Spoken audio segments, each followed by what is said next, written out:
That means it's bug season. Heck, who am I kidding? It's always bug season in Texas. And that's why you need Grandeur Pest Solutions in your corner. They're locally owned and operated. They're trained, they're trustworthy, and they have a proven record as they have been in business for almost 10 years. They provide pest control against ants, bed bugs, bees, roaches, fleas, wasps, mosquitoes, rodents, spiders.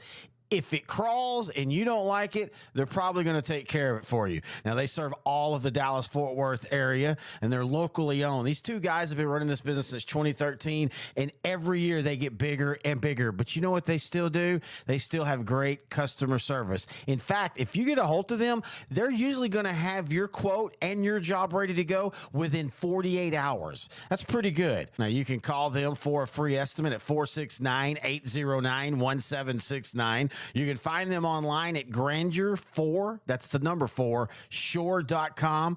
You can also find them on Facebook. Just type in Grandeur Pet Solutions, and we are so happy that they're title sponsor for OutDrank The Coverage in 2023. That hawk too and spit on that thing. You get me?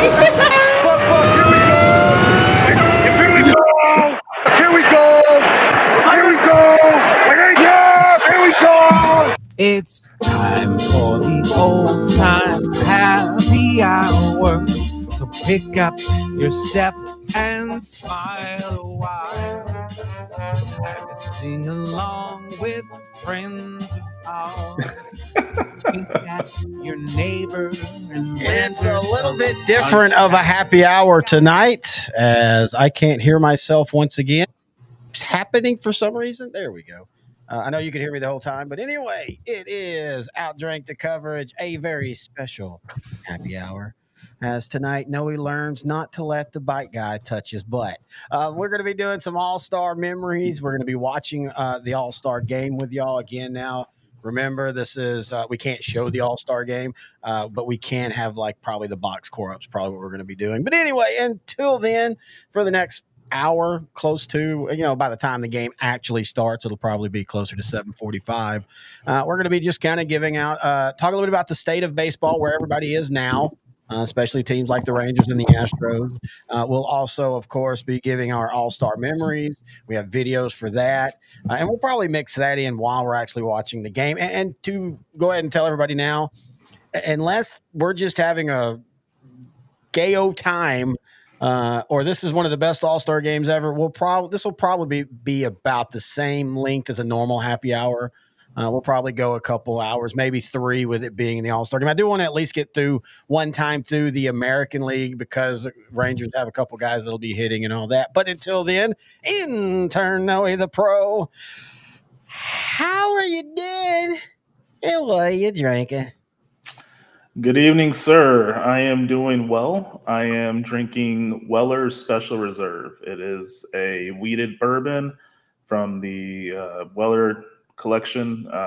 It's one that's kind of hard to get, sort of hard to get in Texas, but it's one I have usually on reserve. So decided to break it out for a special occasion, the All-Star game. So how are you doing? What are you drinking? I am doing great. This will be the second episode in the studio. It's the first time over here on what will normally be the high school, as you can tell. Sideline to sideline. Check us out. Grant and I will be doing a new episode this Thursday, absolutely. But right now, we got the temporary bounce here pretty soon. Thank you to SI Design and Printing for getting the 2 new banners that are up over on the other wall. Of course, we've got our all-star display. I wanted to point this out, and I'm about to tell you what I'm drinking. Don't worry.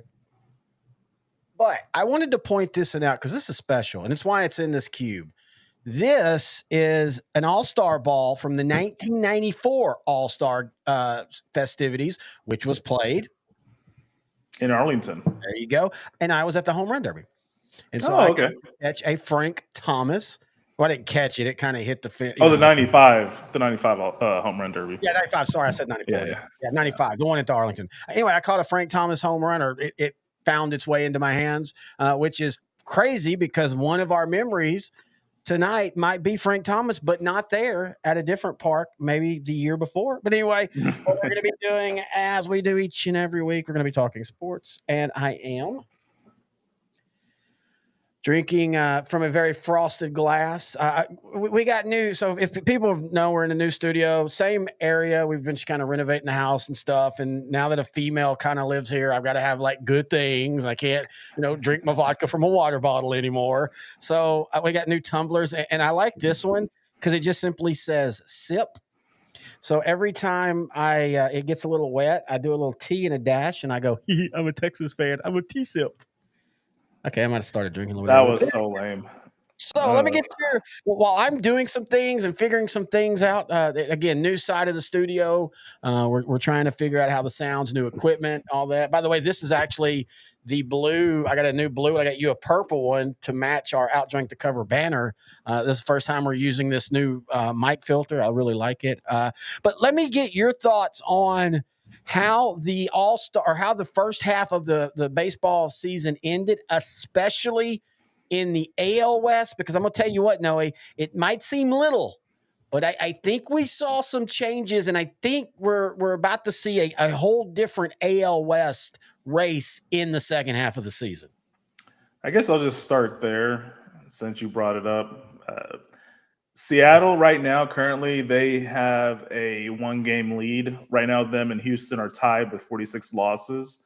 So assuming they both played the same amount of games, they would be in a tie. And that's usually how I look at standings. I looked at how many losses a team has. I don't really care what the percentage is or the games back. Yeah. So right now, Seattle and Houston are tied for the American League East or West lead. That's how I see it. Houston and Texas are on the same trajectory. They both, Texas had a faster or better start than Houston. Houston had a 12 and 24 start to the season. And they kind of right the ship as they're getting healthy and not playing some tougher teams right now. But Houston's going to be there. Texas is getting healthy. Scherzer will be back fully, and then we hope Josh Young will be back soon.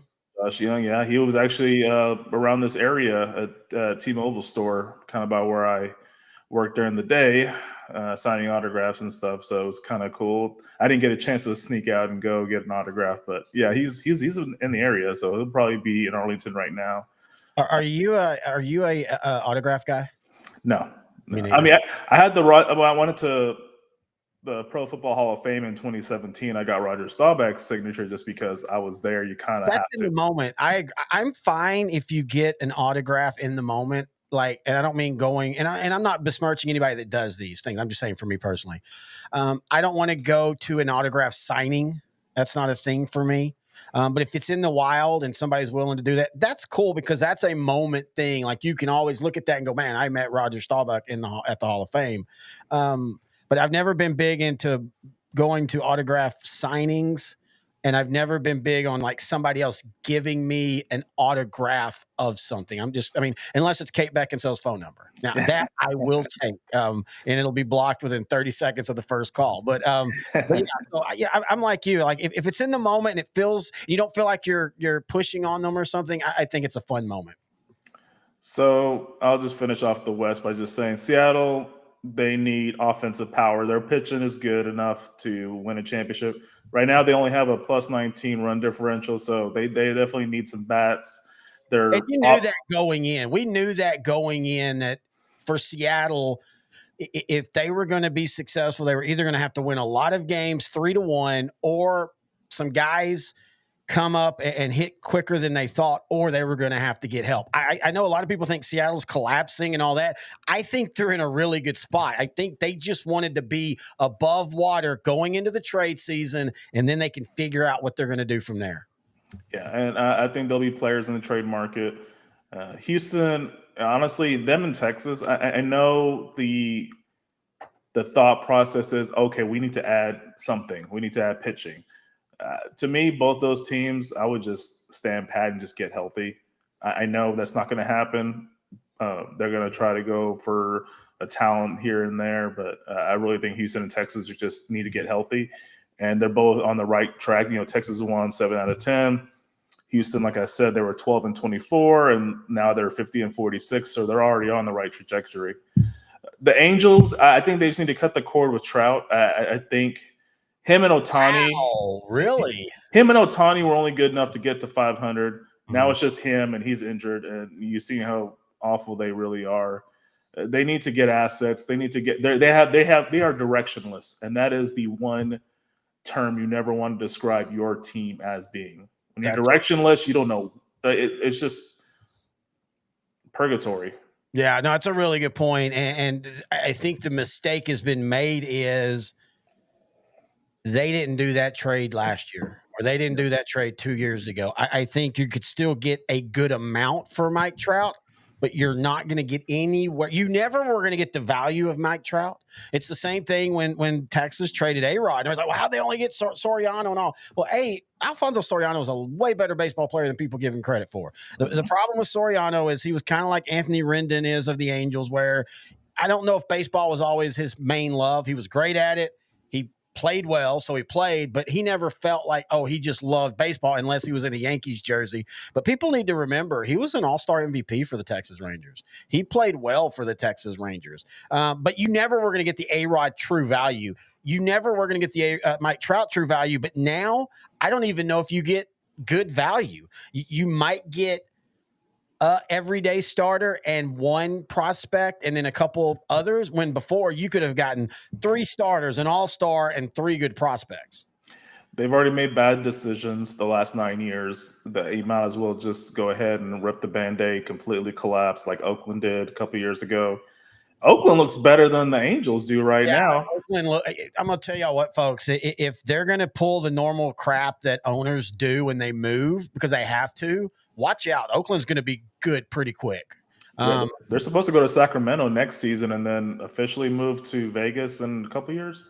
Yeah, and watch them in the offseason, maybe even right now, but especially in the offseason. For the next 2 years, they're just going to be a turnstile. Every prospect that comes up is going to be traded, and they're going to move them because they're going to build that. And by the way, we can talk all we want about the ownership, and they're crappy, but give credit to that scouting department, because every 4 years, Oakland has 4 guys to 7 that come up and make them better than they should be. And I want to go back to the Angels real quick. I do want to say, as crappy as the decisions have been made by the Angels, at least they've been made with the idea of we're trying to win, we're trying to spend money. They haven't been like Oakland and holding the purse strings. In fact, they've paid too much. If I was an Angel fan, I know it's frustrating because it felt like in 2013 and 2014 and especially 2015, it felt like the Angels was about to surpass the Rangers and become the team of the West. And then again, Josh Hamilton fell apart. Wilson never was as good as he was going to be. Albert Pujols was 5 years too late on that signing and all that, but at least they're trying. And I do appreciate that from them as a team. Yeah, that is true. Those first, 2014, I think they won almost 100 games in their season. I think the last time they made the playoffs, and they just proceeded to get swept in the playoffs. And that was the last time they've been. That was the only time Mike Trout's ever been in the playoffs. Yeah, getting Pujols was a great move. CJ Wilson, all them. But man, this team is just unrecognizable. I remember this team, even when they're the California Angels, being competitive, and I don't know what I'm looking at right now. The funny thing is with Gene Autry, they had kind of the same thing, man. He would pay. And they would always be snake bitten. I can't think of his name, but they brought in the late 70s a really good bat. He was a solid glove. He was a really good bat, and then he gets killed in a shooting that it wasn't even for him. I think if I remember correctly, he was in the back seat, and a girl that he was with, it was her ex, but he gets killed. Things like that always snake bit the Angels, and that's when that World Series between them and the Giants. I was just happy whoever won, because I as much as I'm a Texas fan and, rivals and all, and as long as you're not the Philadelphia Eagles, I tend to want teams to win that haven't won in forever. I think it makes the sport fun, just like with Texas last year. I've heard so many people that aren't Houston fans say, man, you know what? I'm not even a Ranger fan, but that was fun. That was awesome to see y'all finally do it and all that kind of stuff. And so that World Series between the Giants and the Angels, I was kind of torn because neither one of them had won in forever. Angels never, and at that point, the Giants, since they had moved out to San Francisco in 55 or whatever it was. 57, I believe, 57 or 58. Yeah. Or it might have been, you might be right. I'm right. I pulled it up. Oakland, I think they're on the right track. They have the youth. The only question I think they have is, do they trade Brent Rooker now while he has max value, or he'll be a franchise player they build this great team around? Is that, and I don't think they keep anybody until they get to Oakland. I mean, until they get to Las Vegas. I think you're going to see them. First, I would trade him again. You could get not Mike Trout, but you're going to get 3 guys that are top 10 in that other whatever teams. You're going to get their prospects. And I would be looking for 2 years from now. Hell, you've been holding out for 15 years. You can wait 2 more years till you get to Vegas and then have that team ready to win right there. Because as much as we're all frustrated with the A's ownership and stuff, if they were to do that, they would be the talk of baseball. Yep. Looking around the rest of the AL, I think Toronto might have maxed out their value. I think it's just time to say, hey, we just can't do it. And they have a lot of assets. I would seriously consider a fire sell. Bo Bichette, Vlad Jr., all that great talent. They're sitting at the bottom of the AL East. What they have now is not good enough to compete, and they're below the Rays, who've had a rash of injuries. Like 4 of their 5 starting pitchers are on the injured list, and they somehow still derp their way to a 500 record. Now they have a minus 63 run differential, but that blows my mind, dude. And I know baseball in of itself tends to be a little different because you can win 4 straight games at 6-4, but then you get beat 14-2 and you just basically blow that whole PD down. But still, you're talking about if they were to finish at 500 and even stay right there, that would be historical on how bad the run differential has been. Yeah. The Rays, the Tyler Glasnow left. Wander Franco's has the legal issues. He not get convicted. He just got where basically they're moving it to trial, so there's at least enough evidence. And man, that sucks. I mean, that really does. And I mean, for the family of the girl as well. But I'm just talking about looking at it as a baseball fan. That just kind of sucks because that was. I mean, he was going to be special. He was really going to be special. Bitch. Yep. Yes. Red Sox, to me, they've exceeded expectations. I didn't expect much from them, and they're almost 10 games over 500. They're in wild card position. Orioles and Yankees. The Red Sox doesn't feel like it's going to last. You think it's smoke and mirrors?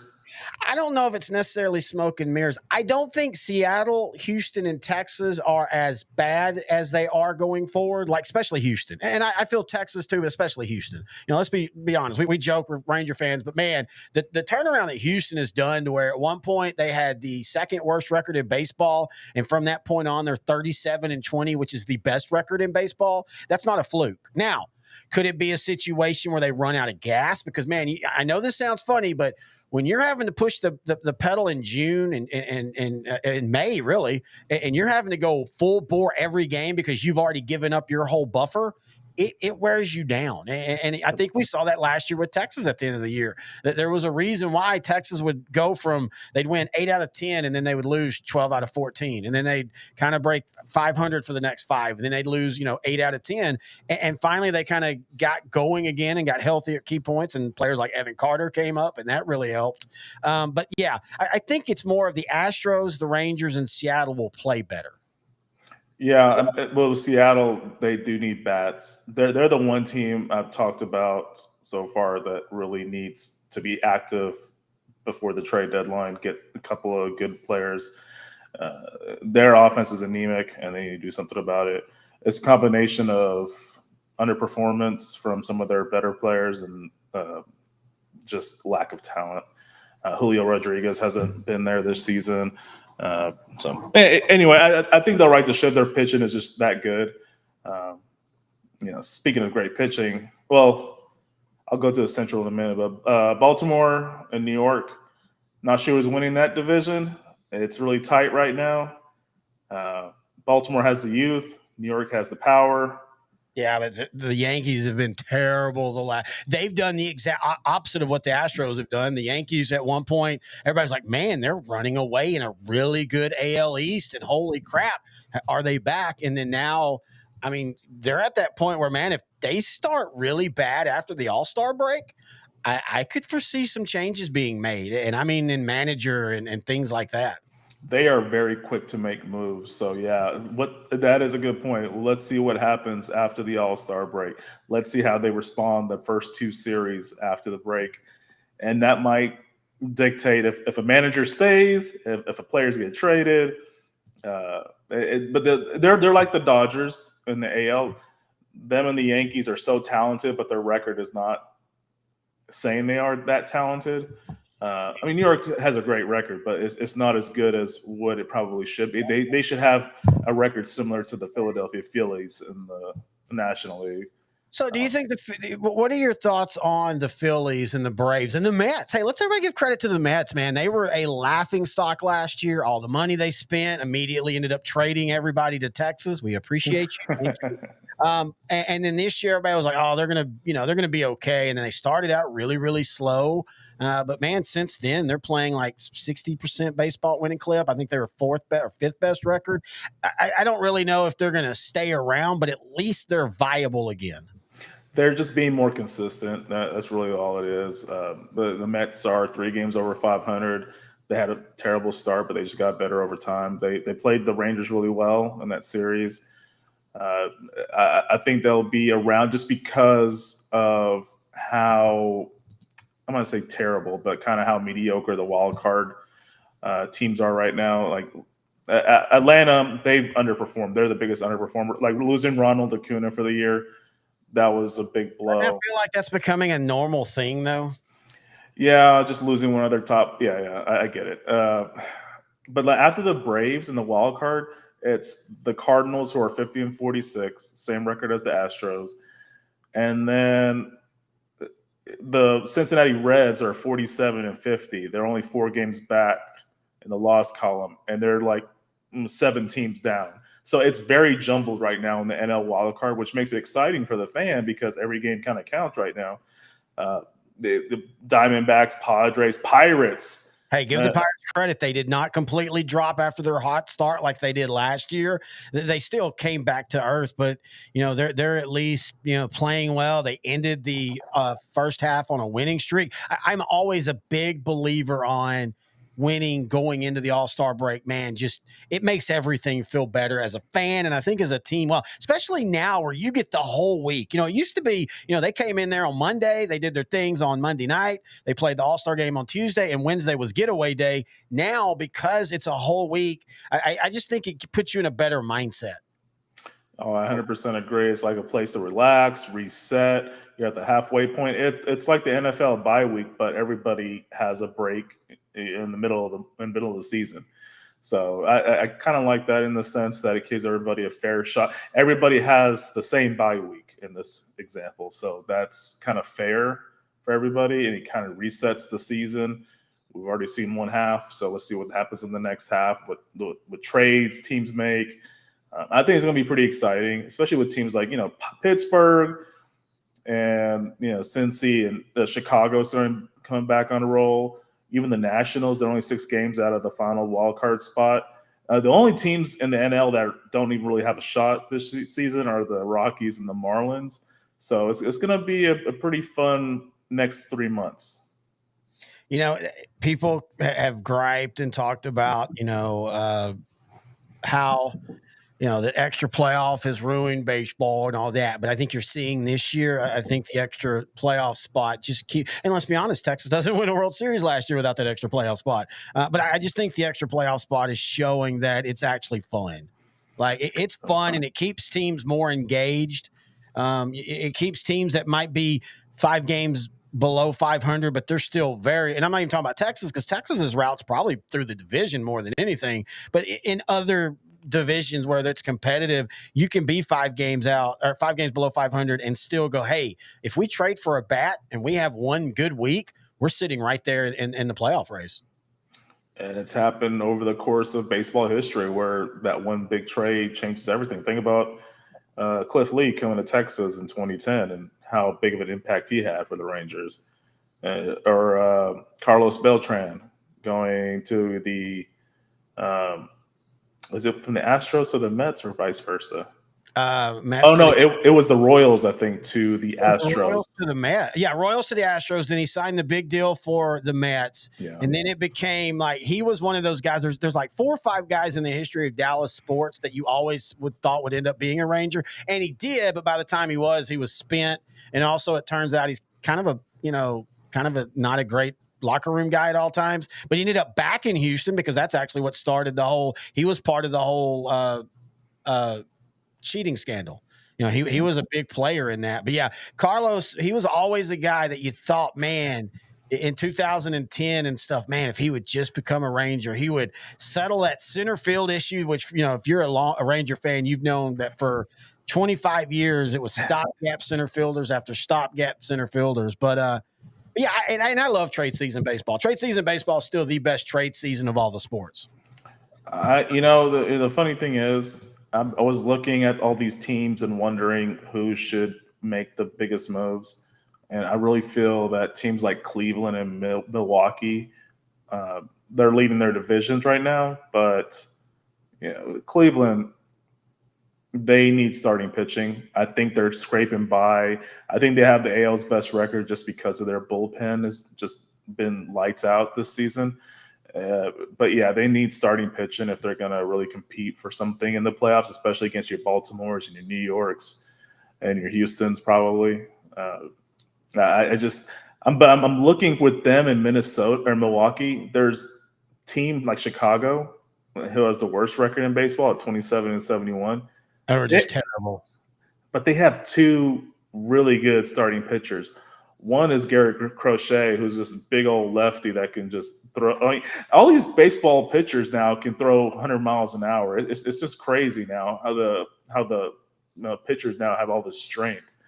I guess it's years in nutrition, and now everybody knows how to work out properly in order to get that extra mile per hour.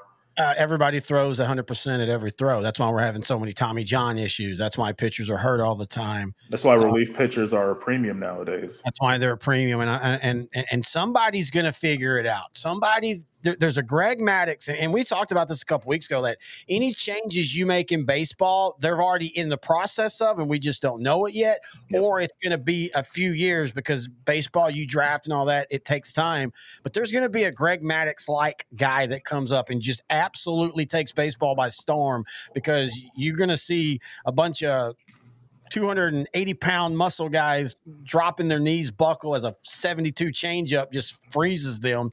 But yeah, it sucks right now. I don't care to see 100 miles an hour when everybody's hurt. But you're right. Chicago, they're the team that, with the right moves next year and the right decisions, and if they don't trade anybody, they could be a really quick turnaround. Because let's not forget, it was just 2 years ago, everybody had them going to the World Series.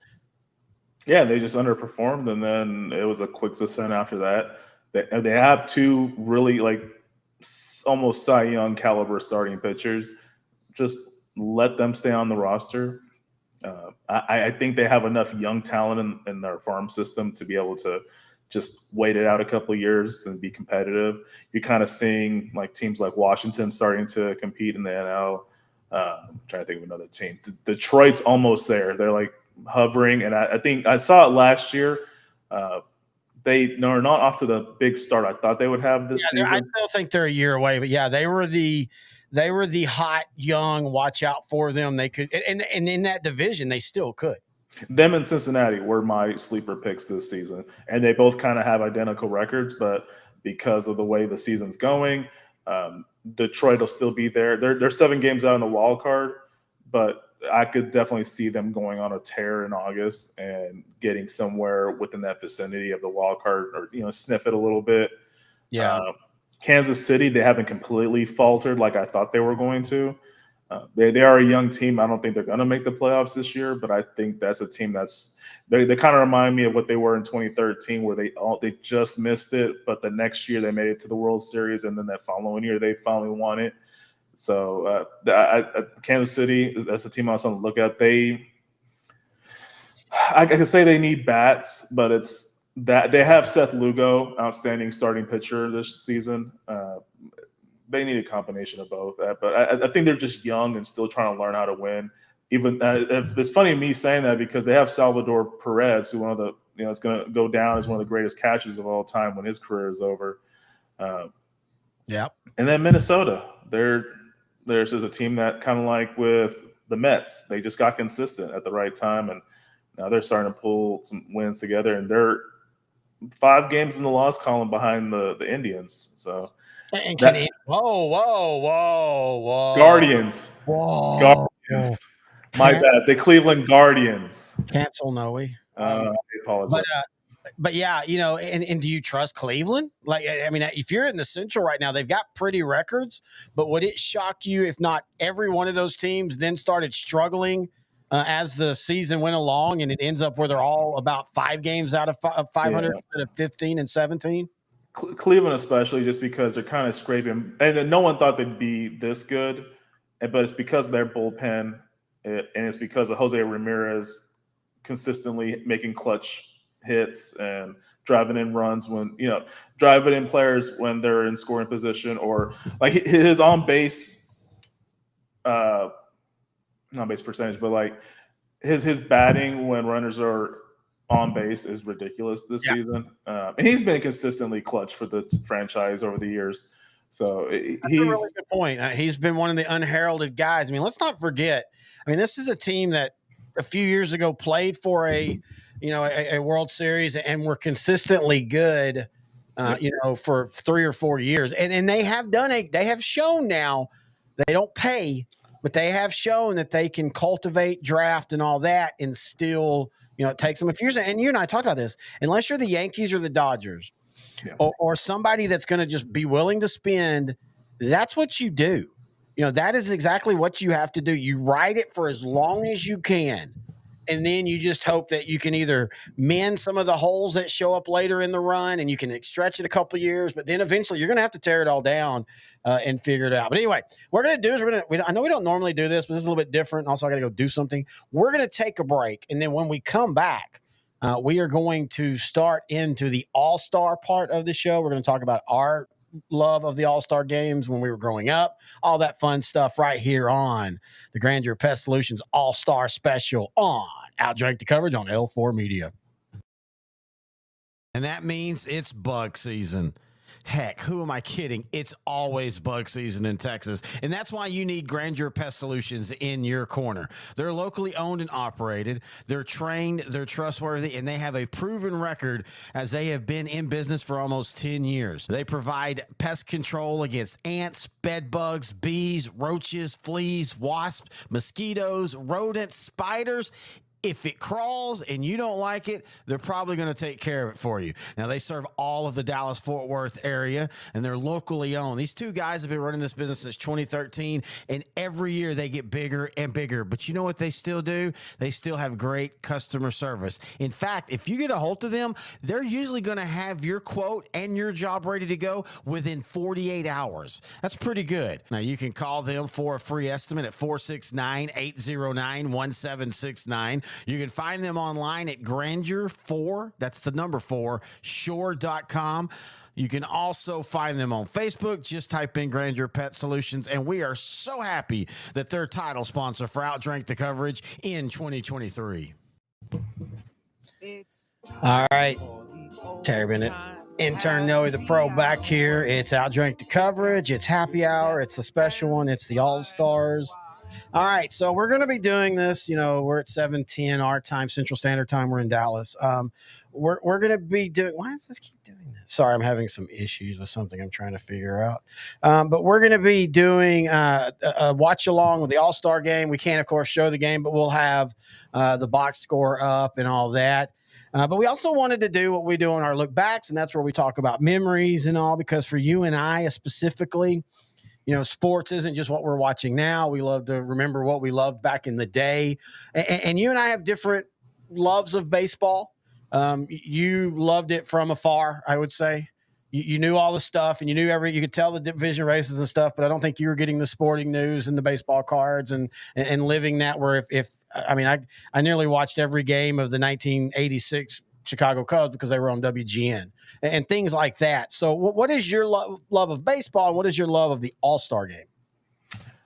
I watched more than I probably have admitted because of WGN, because of TBS. TBS with the Braves. So, when the Rangers were being 81 and 81, I could flip on to a really good Atlanta Braves team in the early 90s, and then flip it to Harry Carey on WGN calling the Cubs game with Ryan Sandberg and all those guys there. I think Greg Maddux already left the Cubs by this point, but I mean, they still had a pretty solid roster. They had Mark Grace, he was a really good hitter. So I liked just the commentators, the atmosphere, just kind of like just watching fans watching the game. The environment felt kind of fun and family friendly, and as a little kid, that was kind of appealing. My favorite players back then were actually Barry Bonds and Juan Gonzalez. Everybody liked Ken Griffey. Like, he was just perfect. He had the perfect stance. He was cool. He was on a team that was kind of not like the New Yorks of the world, at that time Toronto or Atlanta, like really dominant teams. But he was on a team that was young, on the come up. They're kind of cool. They were the '90s, the Mariners of that time, where they were epitome of the '90s. But yeah, that's the point. They were even as a Ranger fan, they were kind of a rival because, like you said, that was in the era where Texas, especially in the late 80s and then the late 90s or mid to late 90s, Texas was competitive. And that was right when Ken Griffey Jr. was there. I mean, heck, Nolan Ryan blew his arm out. His final game was in Seattle. And so they were always kind of a rival, but they were still fun to watch. Jay Buhner was an absolute blast. Edgar Martinez, best DH in the history of baseball, even with David Ortiz. Edgar Martinez was better at DHing. And that whole team, was just a fun team. Randy Johnson, you didn't know if he's going to hit 30 guys and be out in the first inning, or if he's going to throw a one-hitter and strike out 16 guys. And they were a fun team to watch. And I think it's like you said, they were approachable. Even though they had the biggest superstar on the planet, he was always pretty well grounded. And he was getting a lot more support because you had the old school stuffy guys not liking the fact that he put his hat backwards. But he was just a kid. Yeah, that's what they call him, the kid back in the day. You're right about that, but I think a lot of it was because it was before media. It was before not before media. It was before internet, true internet. Yeah. And people say, well, he was in the late 90s and early 2000s. But by then, he was an elder statesman. We're talking about right when he came up in 89 and stuff. And you're right. That was such a big thing. But because there wasn't that media, but also he just kind of kept his head down. He just kind of kept his head down and just didn't even comment on it. And I think that really, really helped him, because they're trying to say, well, that doesn't make him a professional. The dude just hit 320 with 42 home runs, 125 RBIs, 27 stolen bases. Oh, and he won a Gold Glove at one of the hardest positions. So I think people just kind of were like, you know what, we're going to shut up now. So many reasons for them to shut up. He was playing with his dad, which is kind of a history-making thing. Oh, the home run, back-to-back home runs, epic moment. I was just watching that the other day randomly, and the thing that struck me about it is both of them hit opposite field home runs. I don't know if you know baseball, that's unique, and for them to both do it back-to-back, I think it's pretty cool. Yeah, because usually you're going to hit in the direction you're swinging. So if you're a right-hander, you're going to swing for the left field. And if you're a left-hander, you're going to swing to the right field. So yeah, opposite field power is a very unique quality to have in baseball. Ken Griffey, he was so good. His batting stance was perfect. Everybody wanted to emulate it, as far as like, okay, this is the way just the way you swing the bat with that grace.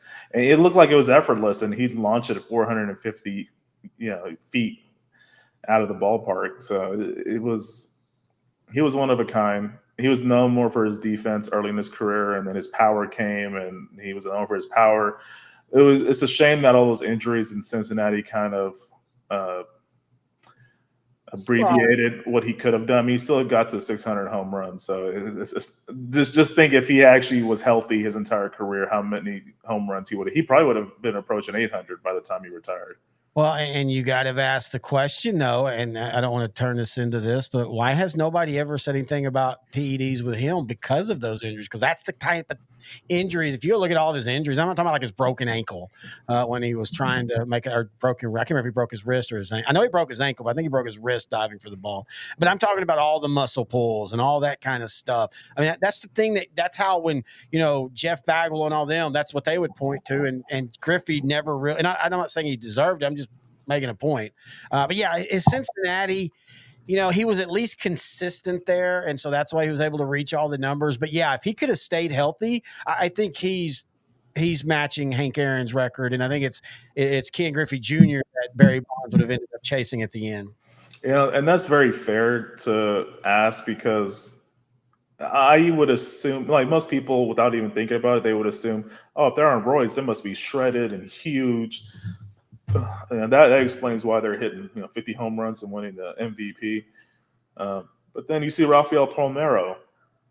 He doesn't have the most physically imposing body. No, he has a bad, back in his playing days, he didn't have like the worst body or anything, but he was cranking 30, 40 home runs every year. Not with the, he wasn't like an Adonis or anything, but he was a great player.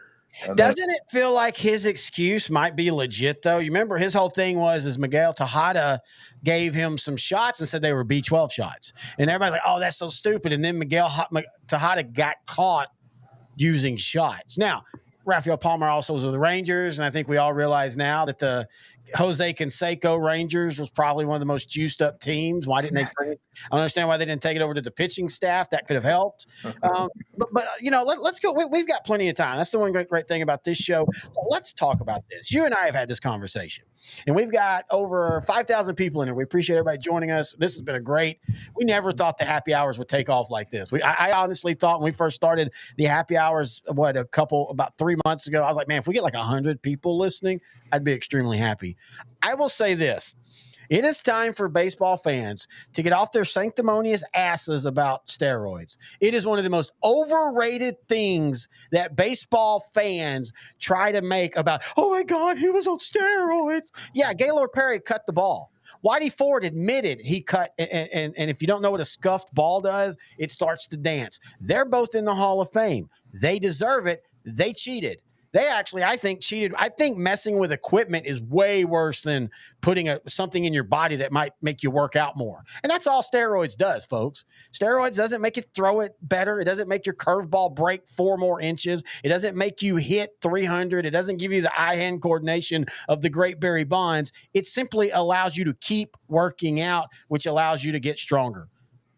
Okay. Yeah. It's like, to continue what you're saying, it just makes your muscles not as tired as you typically would if you were not juicing.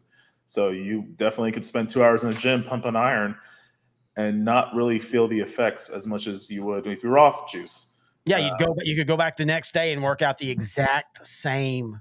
But yeah, and you can also, there's also a thing where you can make the case where, that also could actually hurt them, because a lot of that, you're building muscle, but if you don't know how when you work out and you lift, you tear your muscle. That's really what you do, and then it rebuilds bigger. Well, there's also a case where if you're always re-tearing and rebuilding, yeah, you're getting bigger muscle, but are you actually truly getting true strength? And you go back to like Rafael Palmeiro, and again, Rafael Palmeiro, he probably did steroids, but do you really think that made him a better hitter? Because it didn't. No, steroids doesn't help you hit the ball, which is one of the hardest in any sport. In all sports, I would rank hitting a baseball as one of the top 5 hardest things to do. And steroids doesn't do that.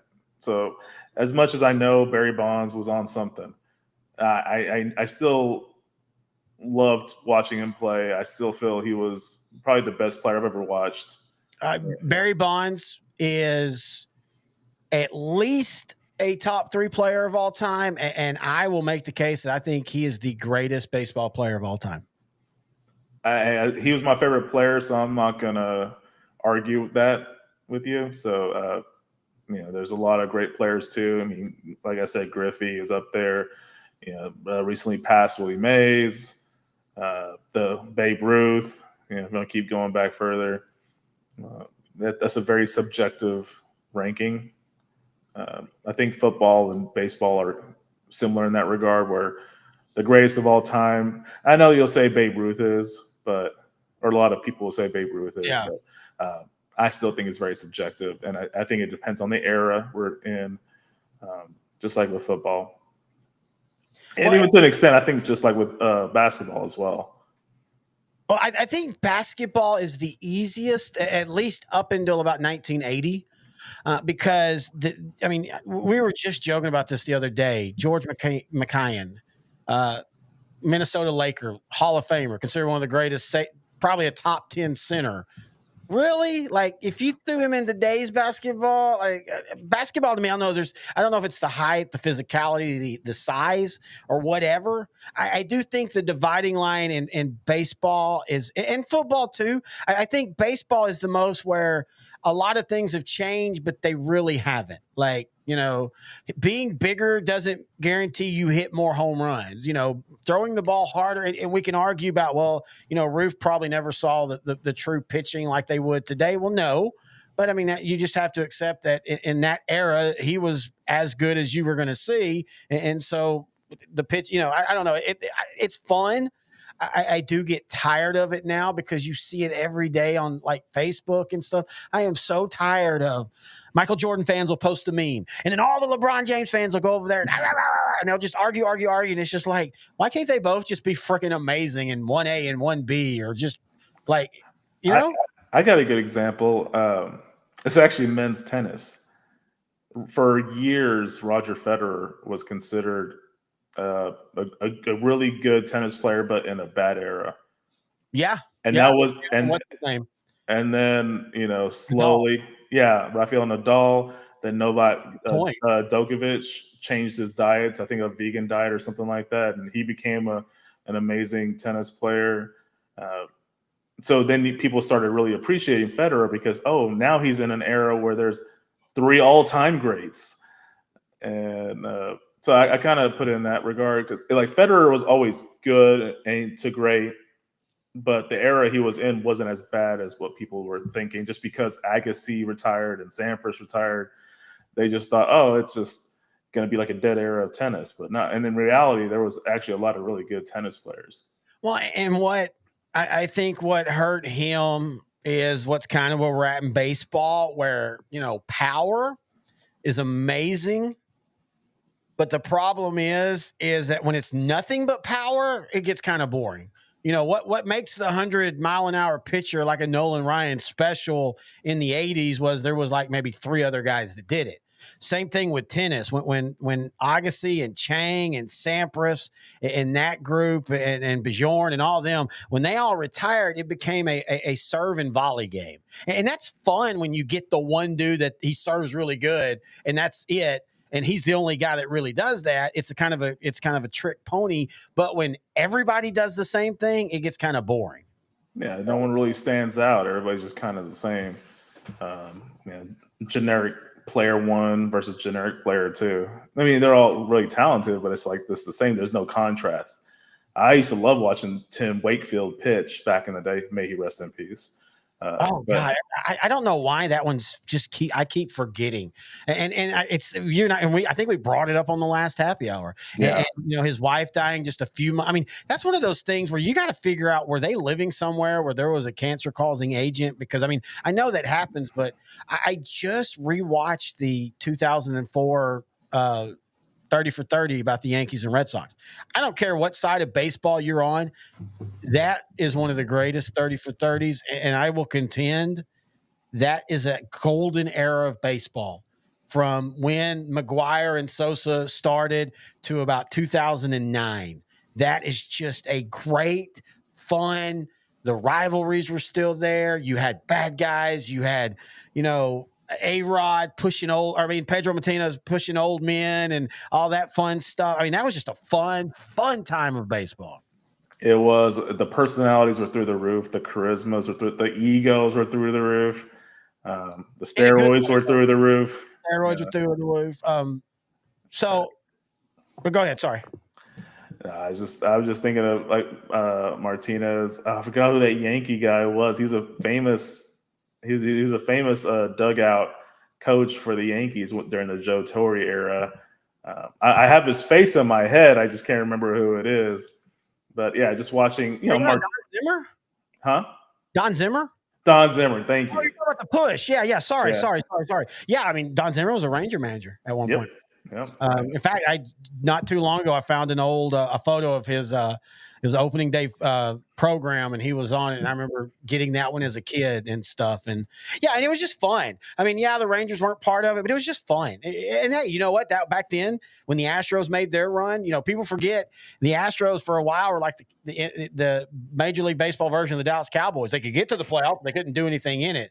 And then they finally break through to the World Series, and it felt like everybody's like, "Oh, we're crowning the Astros," and then the White Sox said, "Hey, we got this." And it was like it just took one game, and when that game broke, the Astros, you could just tell when Pettit and Clemens both got hit in that first two games, you just realized, oh, they're done. But yeah, that was just a fun time of baseball. So anyway, so you gave us your baseball memory, or why you love baseball, or part of what got you loving baseball. Here are your baseball memories. We'll do your 5 first. Okay. And there's a little bit in there because I added a couple things because it was kind of fun. But each one of them, you set the tone. We did these chronological just so you would know. So, Noe, what is this and why is this one of your top memories? So this is the 1993 All-Star Game in Camden Yards. Camden Yards is in Baltimore. It was just recently opened, I think, the year prior. This was also the first year I started watching sports, so I was really into the Phillies in that season. Still in your diaper? Yeah, still in my diaper. I was and 9 years old, but still in my diapers. Still breastfeeding? Yeah, still breastfeeding. Just learning like some of these players' names, but the personalities what really drew me in. Griffey just had the cool demeanor, but and I loved the way Bonds played. I loved his batting stance where he choked on the bat a little bit, and then Juan Gonzalez, of course, local guy. So I was trying to root for the local teams as well. That was big. I love the Astros uniforms back then, those old school uniforms. But yeah, the Astros since 1989, they're one of the few sports teams in any sport that have twice or really 3 times, really. Yeah, 3 times just completely vamped their colors, their look. When they were in the Astrodome the last couple of years, they went with that. And I wish I have the batting helmet, and I don't know where it's at, but they went with that like blue and gold, very futuristic. They were leaning into the Astros part, astronaut and all that. And then when they moved into the ballpark, they went black and red, or kind of a orange red. It was a really good look. And they had the train up there, and they were leaning real big into the historical side of Houston, the railroads and all that. And then I guess about 10 years ago, they went back to the old school colors, but with different looks. And I'll give it to them, man. The Astros in all of their looks have always had some really good, clean looks. Yeah, I 100% agree with that. Anyway, back to this. So Phillies, they end up making the World Series this season, lose to the Blue Jays. This is the year before the 94 strikeout. One of my favorite players at this time was actually John Kruk, the guy for the first baseman for the Phillies in this photo right here. Randy Johnson, the big unit, 6'10", left-handed, left-hand pitcher for the Mariners. I'm guessing that's Pudge Rodriguez, the catcher. Anyway, actually, no, is that? I don't think that's Pudge. Oh, well. I'm trying to look at again, this is pre-HD. So honestly, the color on that, the catcher's jersey could be 75 different colors. This is 93. So they're still in the blue. So it might be the white and blue. So watching this game, going to this at bat, Kruk is having a great season. This is probably his last great season. And then he retires 2 years later. Randy Johnson's a young guy at this point. This whole at bat is just comical to me. This is my first memory of the All-Star game. It's just very comical, just based off of John Kruk's reaction. Now, Randy Johnson is a hard throwing left-hander, which you don't really see too much of that back then. But I mean, he could. He's 6'10". He has the length. He has the strength. He can really hurl it. Yeah, and it's very intimidating, especially back in 1993. And as you saw in that clip you just showed, that ball went sailing, and John Kruk was legitimately scared. All right. I'll go. Let's just go through the whole at bat right now, or this whole point. It's not that long. Here we go.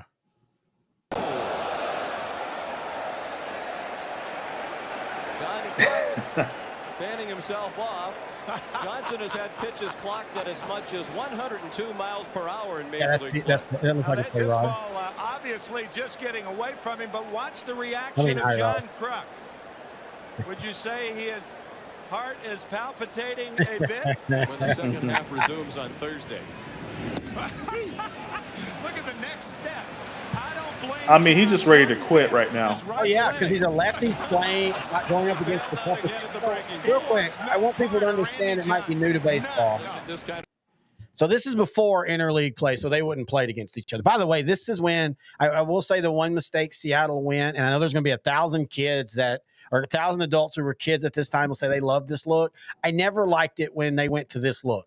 I thought I like the look they do now, or they kind of. I think every team that does it right incorporates all their past. We talk about that in football. Atlanta, I think, does that well. The LA Chargers is probably the best at, but I like the Mariners when they were the old Mariners. But John Kruk, if they were in the same league, would not play the day that Randy Johnson was pitching.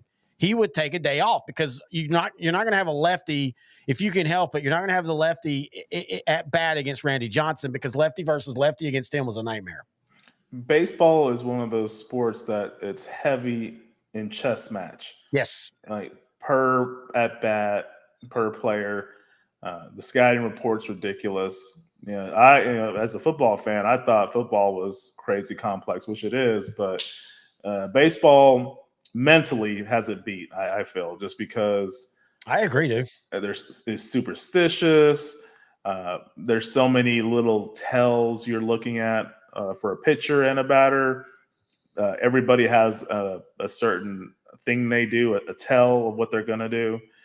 So that part's kind of, if you ever have the time, just looking up certain baseball players, like just interviews, they're more than happy to share their knowledge, and yeah, it's pretty cool. So anyway, that last swing where he just swung like I would have done when I was 4 years old, that just does it for me because like it was just a cherry on top. All right, so let me see where we're at on this one. I don't think so. And that's the last one, I think. Yeah. John had no chance. The little bow. Yep. So this was in 93, and I want to all right, we'll get to that one in a minute, but I wanted to show this because I actually thought about this too late, and this is why it's not in the editing package. But in 1997, switch hitter Larry Walker. Oh, it is going to let me put it in here. That's new. Oh, that's a new thing they do. Awesome.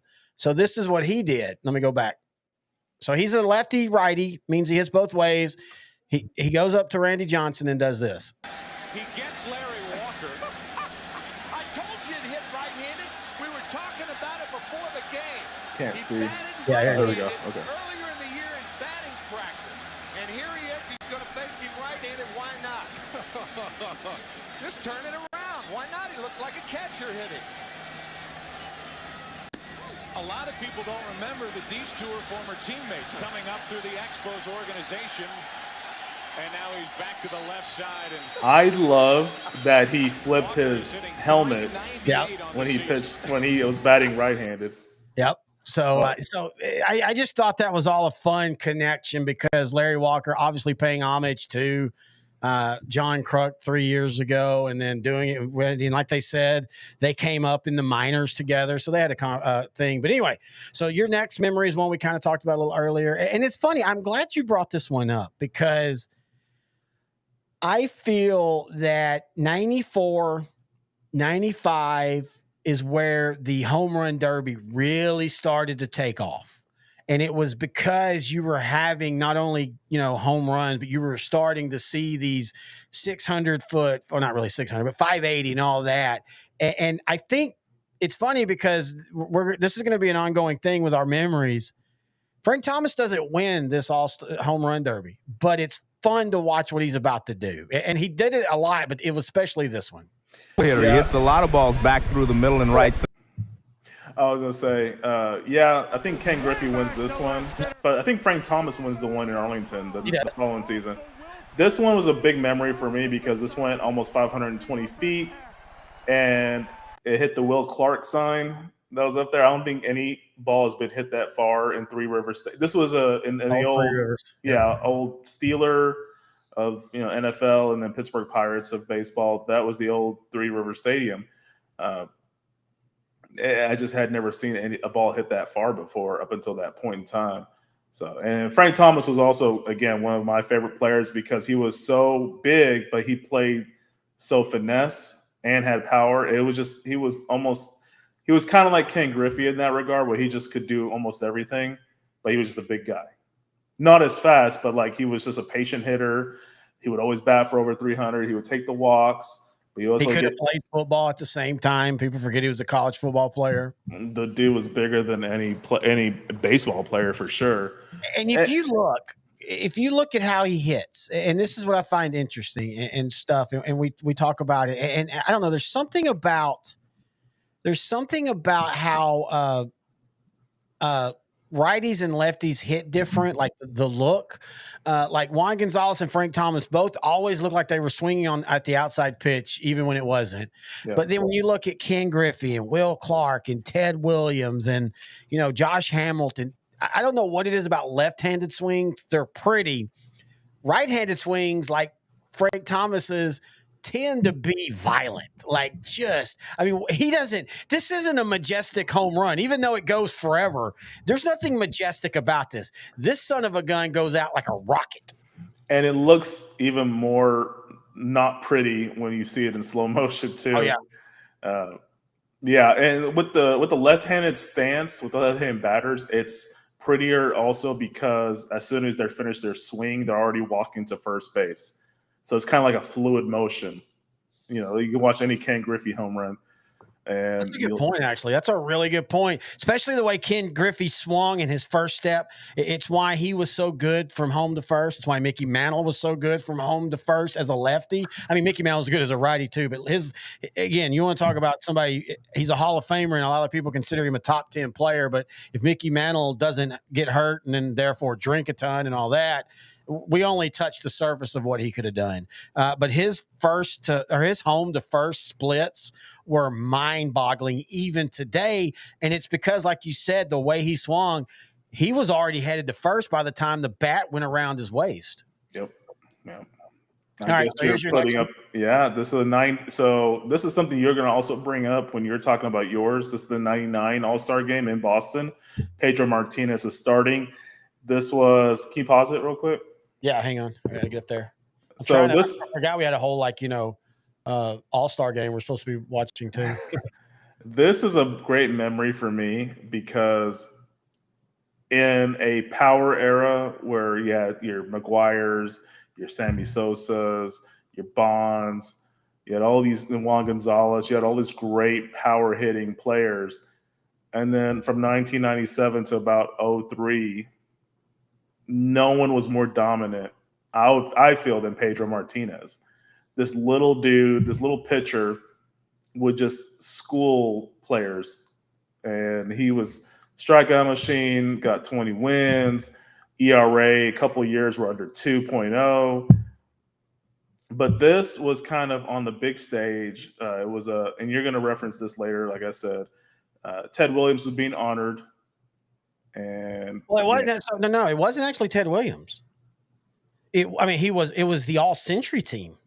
It was the All-Century team, but it's in Boston. They're like Ted Williams was basically the star of the show. Yes, but so let's get to your point. We'll get to that when I show it because yes, but there. And I think I put it back to back with this, but we'll get to there. Keep talking why you like this moment particularly. I just love how because that point in time to me, power pitching was better than power hitting.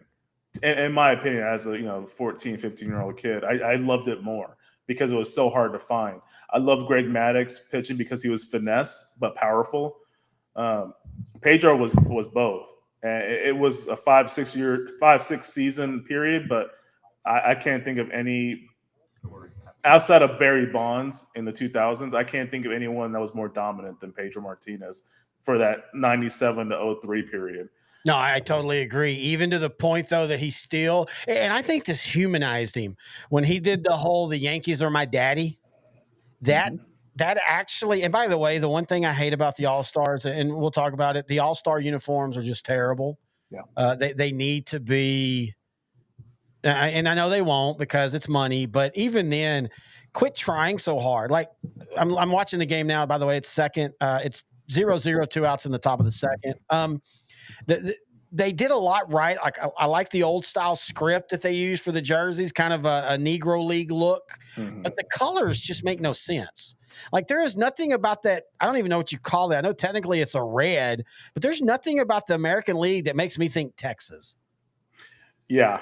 Yeah, I agree. I do like the hats. I will say that. I think the hats are really underrated. They remind me of an all-star hat. Like if you played baseball as a kid, you got all-star jerseys, and they remind me of that. But the uniforms, by the way, we go in the bottom of the second, 0-0. But anyway, let's go to your look. Let's go to Pedro. And by the way, if you wouldn't have said this one, this was one of my top memories too. This is actually probably one of the last like all-star games I truly was like, watching every minute of and like just really into. But Pedro Martinez just shows his dominance here, and it's coming up. We're getting through the last one, but what he did to start the first 2 innings of this one's absolutely amazing.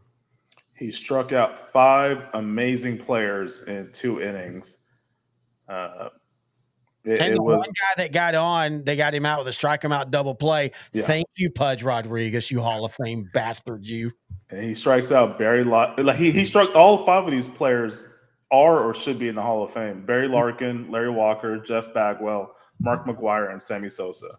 Now I'm sorry, I've got to show this. Okay, hang on, folks. This is why you don't have to throw 100. I know he's throwing 96, but he is throwing to one of the top 2 home run hitters of this era, top 10 all time. And this Pedro is so nasty. He's going to put a 96 miler right across the plate. Sammy Sosa thinks he's about to make some gold in the All-Star game. And at the last moment, that ball says, you know what? I'm going to run it on your hands. This is beautiful. Whoop. Oh, that is, if everybody wasn't watching, I'd be getting a little nasty right now. Cause that's, there's nothing. Look, 100's fun. I love watching a power pitcher, but 96 and the ability to run it in on your hands, that's amazing. Especially when and I know it's an all-star game, but we can talk about the validity of do they care or not. I think they do. I think people don't understand how these people want to play well in front of the other peers and they want to look great doing it. To have the audacity to throw that pitch to Sammy Sosa and know you're going to get away with it. And then here's the second inning where he does it. And again, he did let one guy get on base, but he immediately throws him out. When I talk about dominance, this is what I'm talking about. Yes. This was him for a good 6 seasons, and that's what put him in the Hall of Fame. The season they actually won the World Series in 2004, he was good, but his ERA was almost 4.0. So like you could see some wear and tear. He kind of bounced back the following season with the Mets in his first season. He had a really good year then. Yeah. But, to me, most dominant pitcher I've seen for that period of time. All right, so here's what I was talking about, and I wanted to add this because this was going to be a memory of mine, and I figured, hey, I'll just add it to yours. So in 1999, the baseball MLB did their all-century team. I do miss 99. That was fun because everybody was doing that. ESPN had their 20th century show and all that, and Ted Williams is there. Now, if you don't know, Ted Williams did not have the greatest relationship with the Boston Red Sox fans. It was very much a love-hate. In fact, he talks about, he homers in his last bat, and he said, I'm rounding third. I just all I need to do is tip my hat to him, and I can't. I remember the booing. I remember all that. And so people didn't really know what was going to happen. And so when he came out, what makes this special to me is all this is very organic. Yeah. And this is what happened. He comes out and basically in one of those times where, life imitates art, he forgives the fans forgive him, and it's just amazing. He wore the Red Sox uniform for 22 years. He wore the uniform of the United States Marines for 4.5 more. He owned left field at this very ballpark. He was the last man to hit 400 in a season, and he did it 58 years ago. He hit 521 home runs, including one on his last. Again, that right there is symbolical. Him lifting the hat. That I'm telling you, I don't know why. I think Ken Burns baseball. I mean, I was always a baseball guy, but Ken Burns baseball, when it came out, and they do this whole section on him, the appreciation, and I hate to say this, but maybe as a fan of someone like Tony Romo, somebody like Dak Prescott, who does everything right in the regular season, but for whatever reason, it just doesn't work when they get to the playoffs.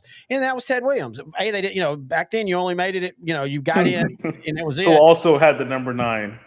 And he also, I didn't think about that. Good point. And Ted Williams, famously in his one World Series, did not play or did not hit well. But anyway, him raising the hat, that just, I don't know, chills every day. Step back. Ladies and gentlemen, please welcome the greatest hitter that ever lived, number 9, Hall of Famer, baseball legend, Ted Williams. And then his family are right over his head.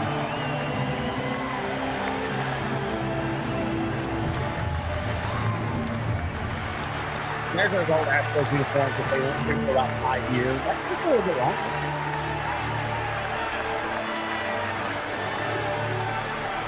But yeah, so just I still think baseball, for whatever reason, the tingle moments are just so much easier or whatever. There's something about baseball that it just, you get these moments and you realize in the moment how awesome the moment is. And that just makes it even more special.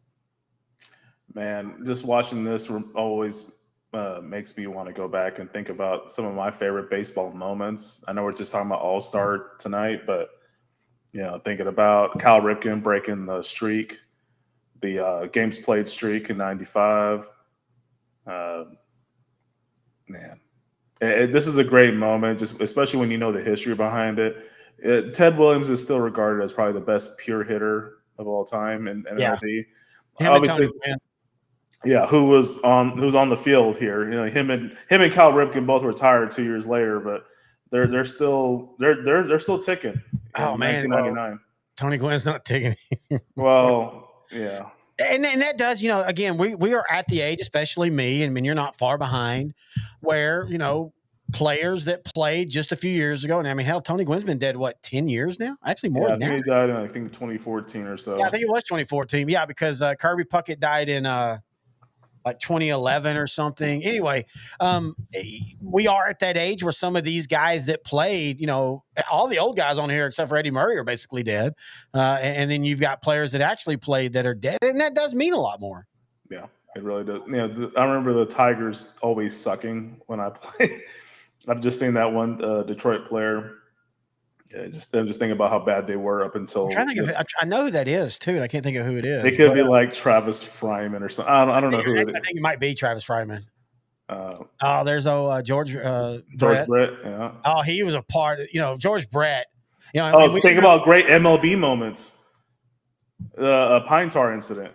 Yeah, I still hate that because I know everybody hates the Yankees, but I mean, no, I don't know. I never liked any of that because the dude broke the rule. Like, did he have pine tar above the level? Yes. Okay, then that's the rule. I love the moment. It's fun to watch him come out of the dugout, but I just always thought that was kind of a, I don't know. Just anyway. But anyway, so this isn't really one of your moments, but it kind of is a piggyback. So I'm trying to find the next one. So anyway, and this was what made it special. All the players came around him. They all talked to him, and baseball had the wherewithal to let it happen. You don't have any, I don't know if this happens now.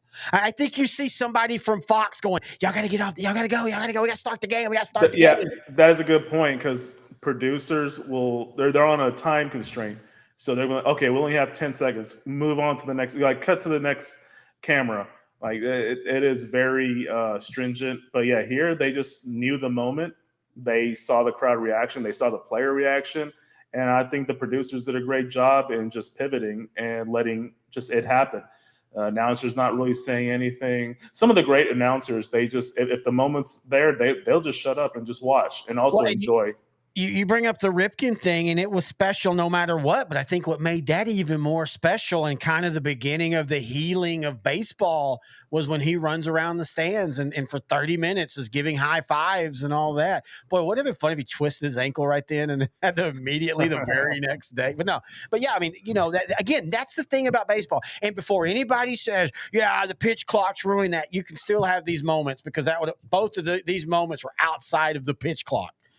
Baseball still has that ability to take its time, to enjoy the moment, to allow everybody to understand what the moment is and to feel it and all that kind of fun stuff.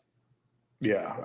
And you're about to bring up the next one, which I think is a very much modern day, one of the top 5 baseball moments. And this is why the home run derby has proven it is what it is now. And it's fun. And I think it's a fabric of the game. And of course, we're speaking of Josh Hamilton's, I think the greatest home run derby performance in the history of the home run derby. Ooh, you're going out of chronological order. Am I? Sexy. What was your next one? 2002. Oh, no, I'm sorry. This is where we're at. I'm sorry. So, yeah, sorry. I'm not. I was out of order. You're out of order. The whole court's out of order. Sorry. No, so this is 2002. This is not a top. I will be honest. I do have a top moment from this game, but it's a fun moment. I don't understand why this is a top moment for you because this is a dark stain on baseball. Set the table. 2002 All-Star Game in Milwaukee. I think that's the only reason you like it. Hey, Bud Selig, baseball commissioner, also the owner of the. Never been commissioner, by the way. Yes, there's an inherent bias here because Bud Selig. There was actually a rule, and they pushed the rule aside to let him. So it used to be an owner could not be a commissioner. I wonder why. That makes a lot of sense. I will say this though, give him credit. He didn't do anything to help Milwaukee during that time because it ain't like they went on a tear or anything while he was the commissioner, but you weren't supposed to be able to be a commissioner and an owner. They allowed it for him. And you know what? I didn't like him, but to be honest, he didn't really do anything that bad. People can say, well, he didn't pay attention to the PEDs. That was the best thing that happened to baseball, folks. But this was a terrible moment in the All-Star history. So the game is tied 7-7. The top of the fun game. Fun game. And the moment you're going to bring up later, it was one of my favorite all-time moments of the All-Star game. But in this case, Joe Torre, Bob Brenly, the managers for the AL and NL respectively, went to Bud Selig. They're top of the 11th. They're running out of pitchers.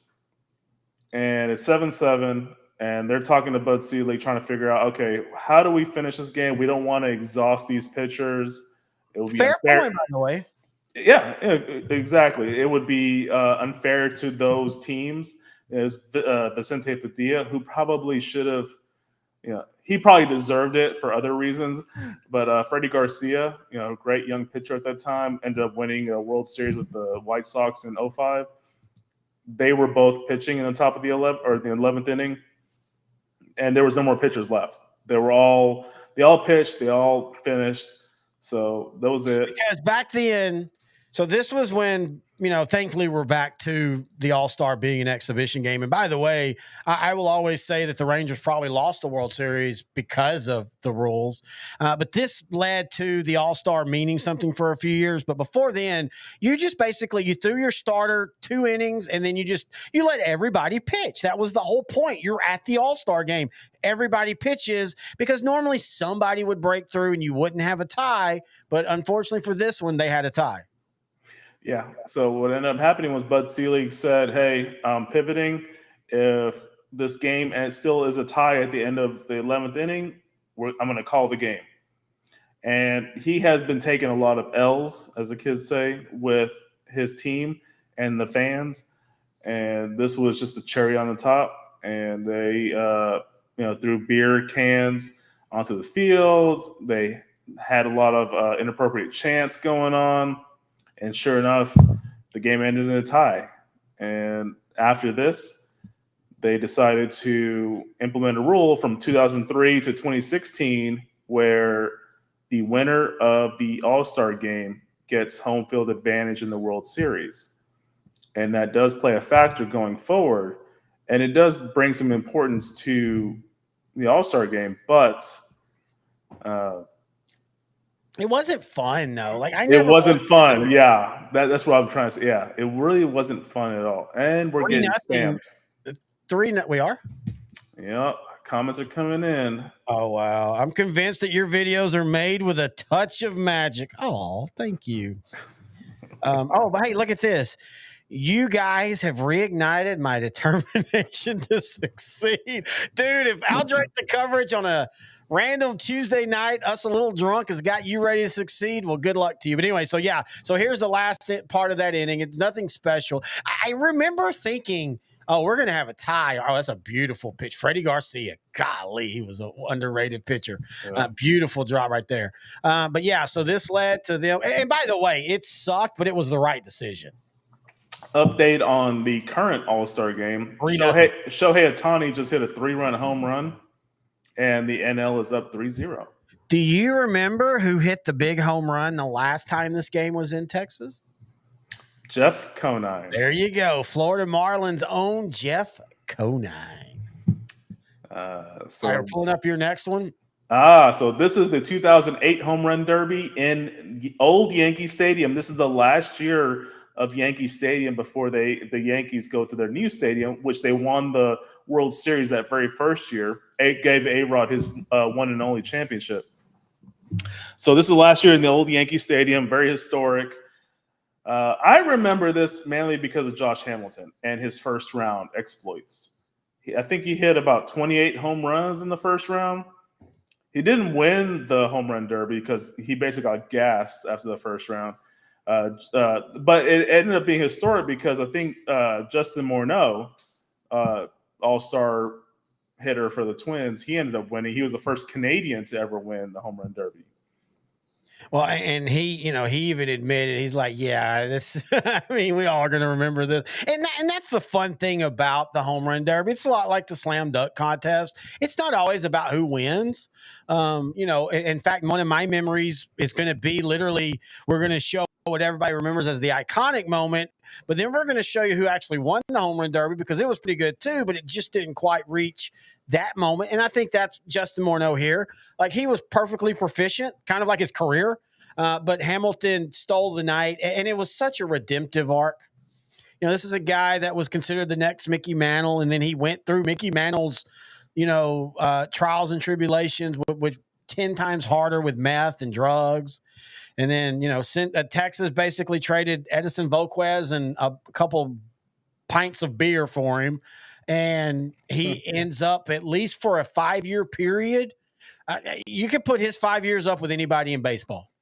There's a 5-year period where Josh Hamilton is the best baseball player in the game, and it really wasn't even close.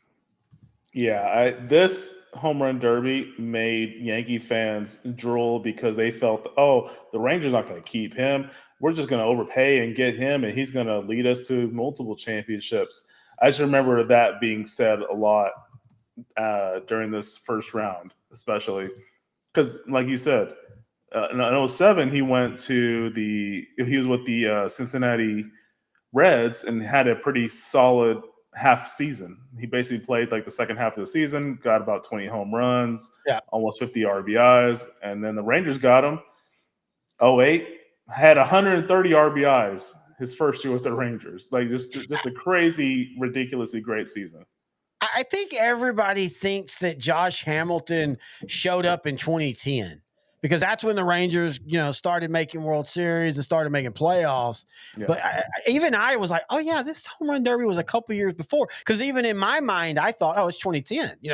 That's when the Rangers exploded. But the crazy thing is 2008, you knew they were there because you had him, you had Ian Kinsler. I think Michael Young was there. I mean, you had a lot of Rangers for a team that I think won like 72 games or something like that.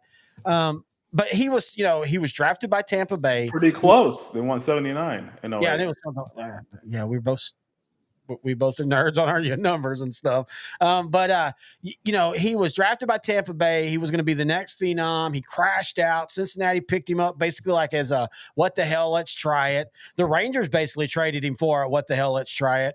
And man, there was a time, and he wins the MVP in 2010. There was a time where it felt like he had figured it out. And the worst mistake he made was going to the Angels. And it's not, he just went to the Angels. It's because they did not require him to have somebody there to watch him. Oh, wait, I got that for you here in a minute. Your last memory, because I'm going to hate you for this one. But the one thing, the reason why Josh Hamilton worked as a Ranger was because the Rangers made him have a guy that basically lived with him. And even then he failed late. Let's all not forget, he got found in, was it Fox and Hound in Plano? And and I felt bad for him. And it's tough. But man, since then he's made some really bad decisions and all. And I hope he always, figures it out.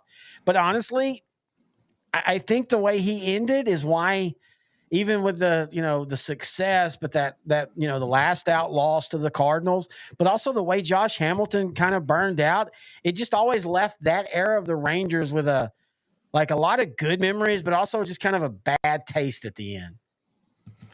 Yeah, and it's just one of those, like, you really are rooting for him to succeed.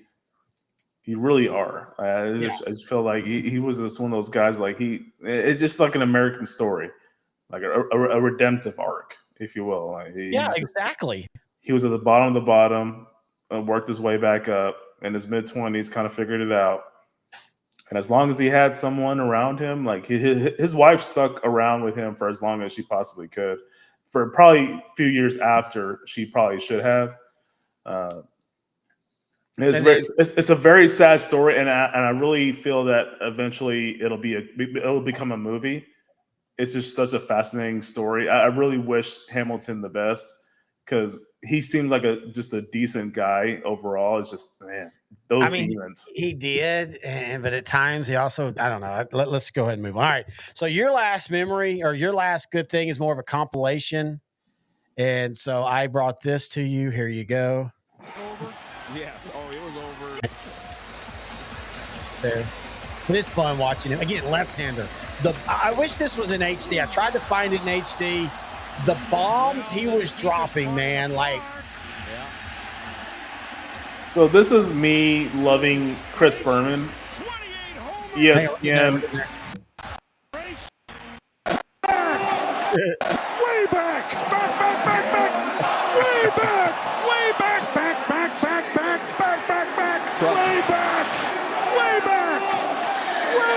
You love Chris Berman. It's okay, dude. Dude, whoever did this, well played. Way back! It is back! He sounds like almost like a duck. Back. Well, like with the head moving, it reminds me of South Park and like their depiction of Canadians. Yeah, I think that might have been the idea. And by the way, I want to say this. I like Chris Berman. Chris Berman is an icon of sports. I think you credit him with a reason why we love sports. Yep. Him and Tom Jackson on the NFL side. I love the nicknames, and I actually love back. I wish NFL Primetime was back. No, yeah, it kind of is. It's on. You have to find it online though, and it's Chris and Booger.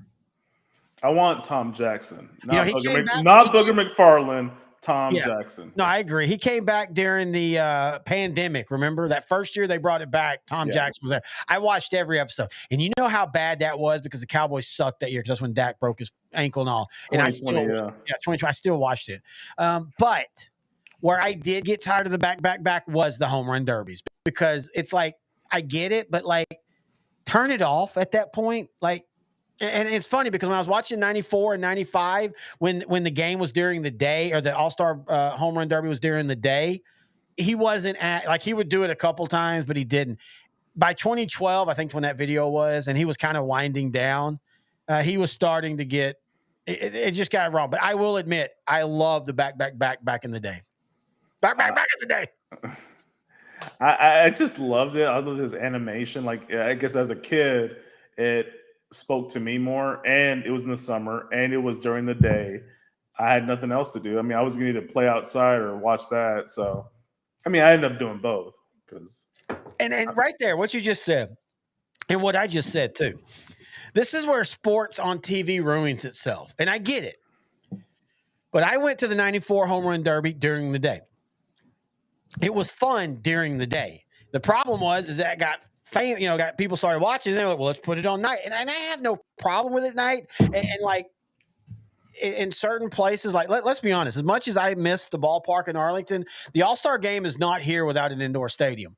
Because you think those players wanted to pop out tonight at 105 degrees? No, they didn't. And so you have to accept that. But I miss it being in the day.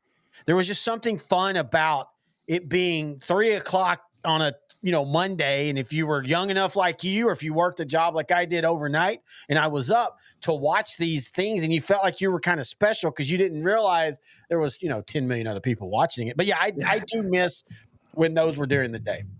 All right, so let me give us a score update as I pull the other ones in. You got it, sir. It is 3-2 NL. In the bottom of the third inning, Juan Soto doubled to center, scoring Stephen Kwan and Marcus Semien. So now it's 3-2 NL. Let's see who gave up those runs.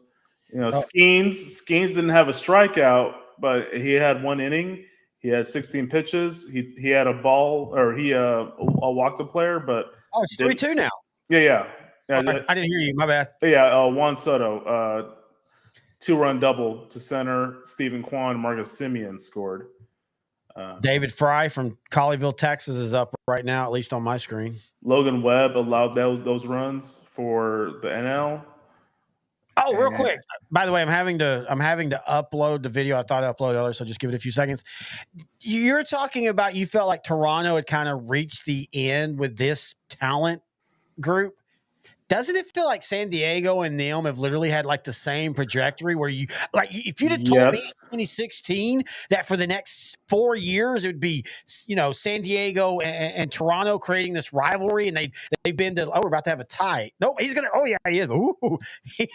I don't know who that was that scored, but he was loafing it and he got lucky. You had some good reactions there, sir. Thank you. But didn't it feel like there was about to be this new rivalry of San Diego and Toronto for like the next 5 out of 7 World Series? And now both of them are like, where are we at now? And they're in that weird, like you brought up earlier, they're in that weird no man's land. Like you want to make a change, but you feel like if I start trading these guys, they're going to start figuring it out in other places, and we're going to look really, really stupid for letting them go. Yeah, I think San Diego's in a better spot this season just because of how weak the wild card is right now. I agree. So I think, and especially with Profar, former Ranger Jurickson Profar, a dude that was considered a can't miss, one of the top prospects of all time, folks. If you think I'm kidding, go look back. There's a reason why the Rangers didn't make a couple trades they probably should have at the time, but at the time I understood it. And he's turned out to have a hell of a really solid career. But yeah, he was supposed to be, this is a future all-star, blah, blah, or future all-star MVP and all. And that's why baseball's so fun. You just never know where these prospects are going to go. Cleveland Guardians catcher David Fry. I didn't realize this. He's from Colleyville, Texas. That's what I said earlier. I didn't realize this.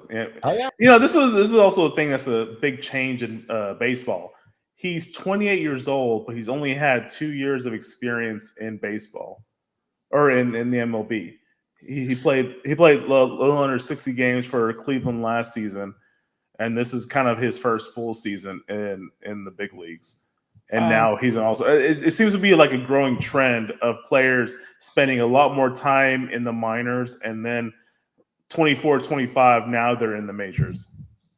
Well, you say that, but I don't know. I feel like that's just something that's always kind of been there. Let's go back to what you were talking about. I think Jose Ramirez, he kind of reminds me of like Ruben Sierra before the Rangers were solid, where nobody realizes how good this guy is. Now they're doing it because Cleveland's actually playing well. But in that era between when they went to the last World Series and when they've kind of been just, fair to middling, this is a guy that's really anchored them. Because I think he was the guy that hit the 3-run home run to tie the game, and I think it was like 6-3. He had a 3-run home run in the bottom of the 8th to tie the game in Game 7. that was the year before he actually became a big time star. And that was also, I think, the same night as the presidential election between Hillary and Donald Trump. Yeah, I remember because me and Grant were doing a show, and I spent the whole time talking with Grant and watching the game on my thing. All right, so I'm about to have a guy come in. It's just me. I'm trying to upload my all-star memories. So if it's, I don't know if this is going to actually come. Okay, I don't think it will. I'm trying to upload my all-star memories, and I'm having some issues. So keep talking. Talk about the game, whatever you want to talk about. Hey, Jose Ramirez, I think, just to finish off that conversation, I think he'll finish in the top 5, top 3. I think as far as MVP goes this season, he's just been very consistent since that 2016 World Series. Another 3-4 years, we'll start thinking about him as a Hall of Fame candidate. Yeah, he's just been that good for that long. I think he's going to get lost in that, and this is where baseball kind of sorts itself out. Because you have guys like him, and like I said, Ruben Sierra, if you go look at his career, really, really good. Juan Gonzalez, just bringing up Rangers because we have Ranger, we're a Ranger show. Yeah. I got to talk about that here in a little bit. We'll talk about Texas two-seam in the future a bit. But baseball always averages that out because those guys that seem like they're headed that way, they either hit it or then they kind of fall off. And I could see him kind of falling off, but I do like the fact, maybe it's because I have friends from Cleveland, and maybe it's Major League. I think Major League really does. I think the movie Major League made a ton of us Cleveland fans. And it's so funny to think about when you listen to the commentary and how hard it was to find a team that they could use because nobody wanted to be associated as that loser. But I think it made, it also helped that like literally 4 years after the movie came out, Cleveland all of a sudden got really, really good. But I also think it made them people found them as fans because they watched that movie.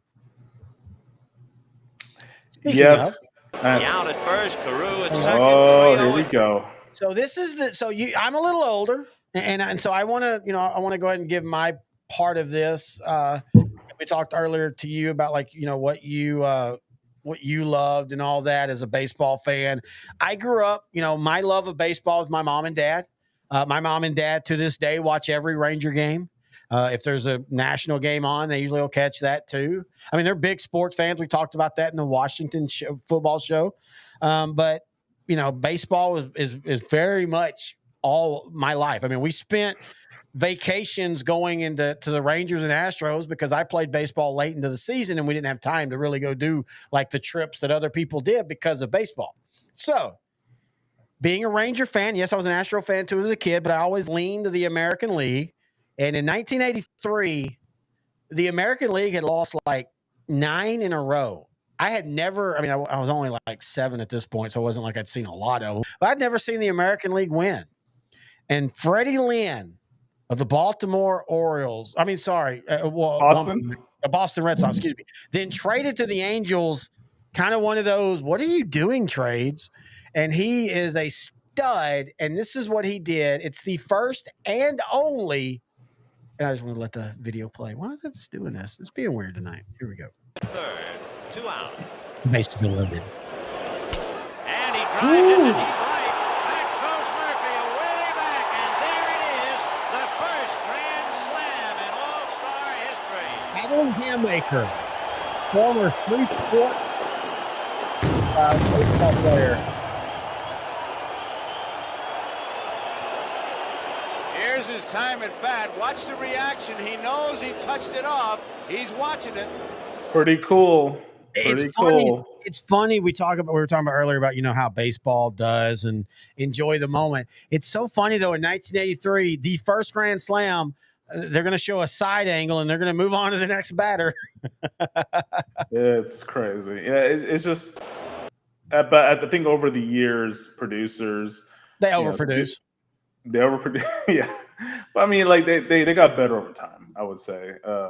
Fred Lynn, he had an interesting story. He's, won the MVP in 75 in his first full season as a player.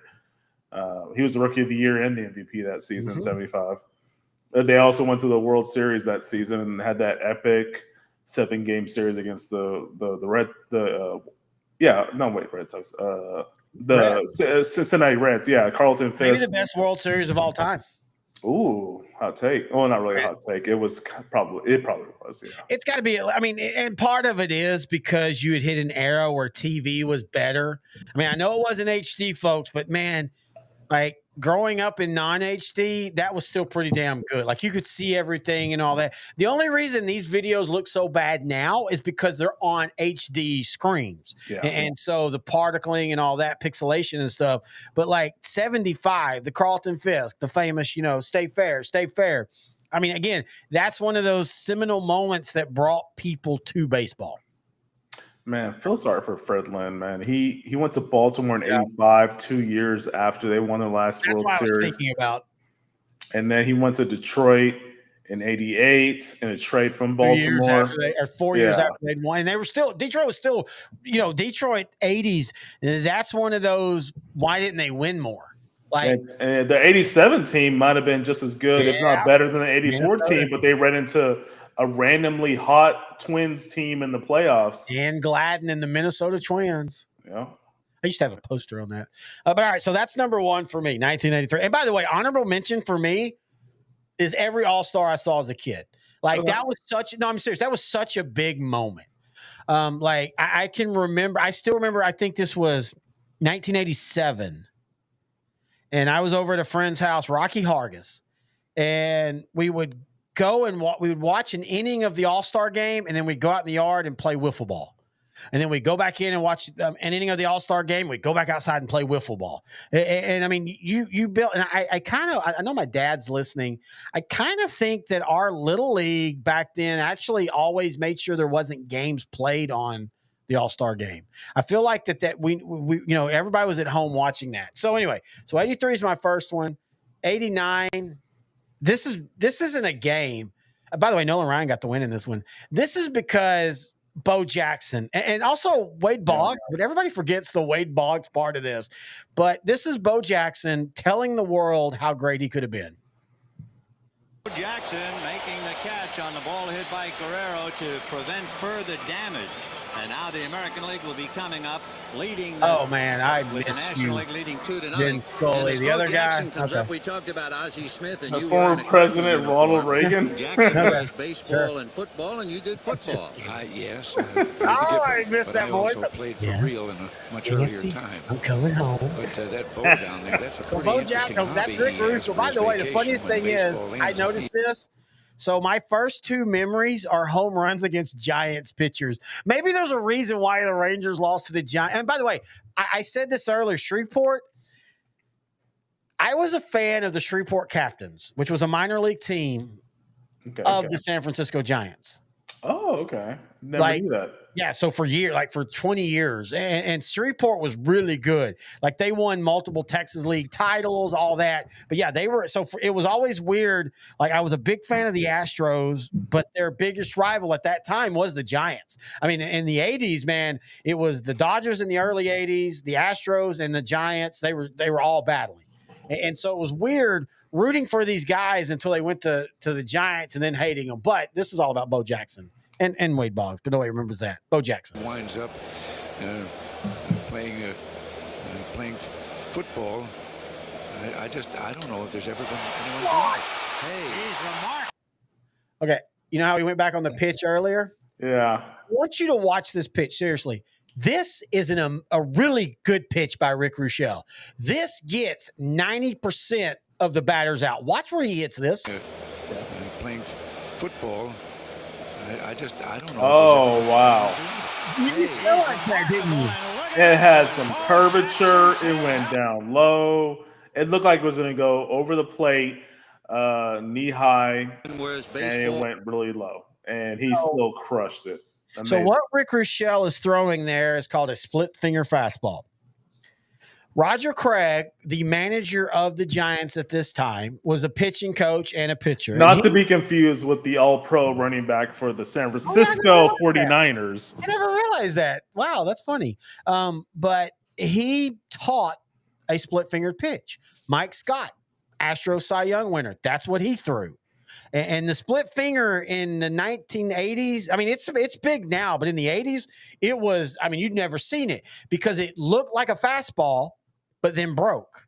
The thing about a curve and even a slider, which, you know, there was a time in the 70s where they thought about outlawing the slider. Think about that. Even the slider has a little bit of arc to it before it breaks. The split finger doesn't. And so I go back to this again because this is an amazing pitch. Like, I would love to ask Rick Rochelle if he didn't think when he let go of that ball, I just struck Bo Jackson out. In football, and you did football. Bo Jackson does this. Played the Gipper, but I also played Now, for real. this is what, July of '89, right? Yeah. But, that bow So down there, Ronald a pretty Reagan has interesting hobby he finished has his for 2 terms vacation in when office. This baseball is his ends. first He year winds taking a up, break, essentially.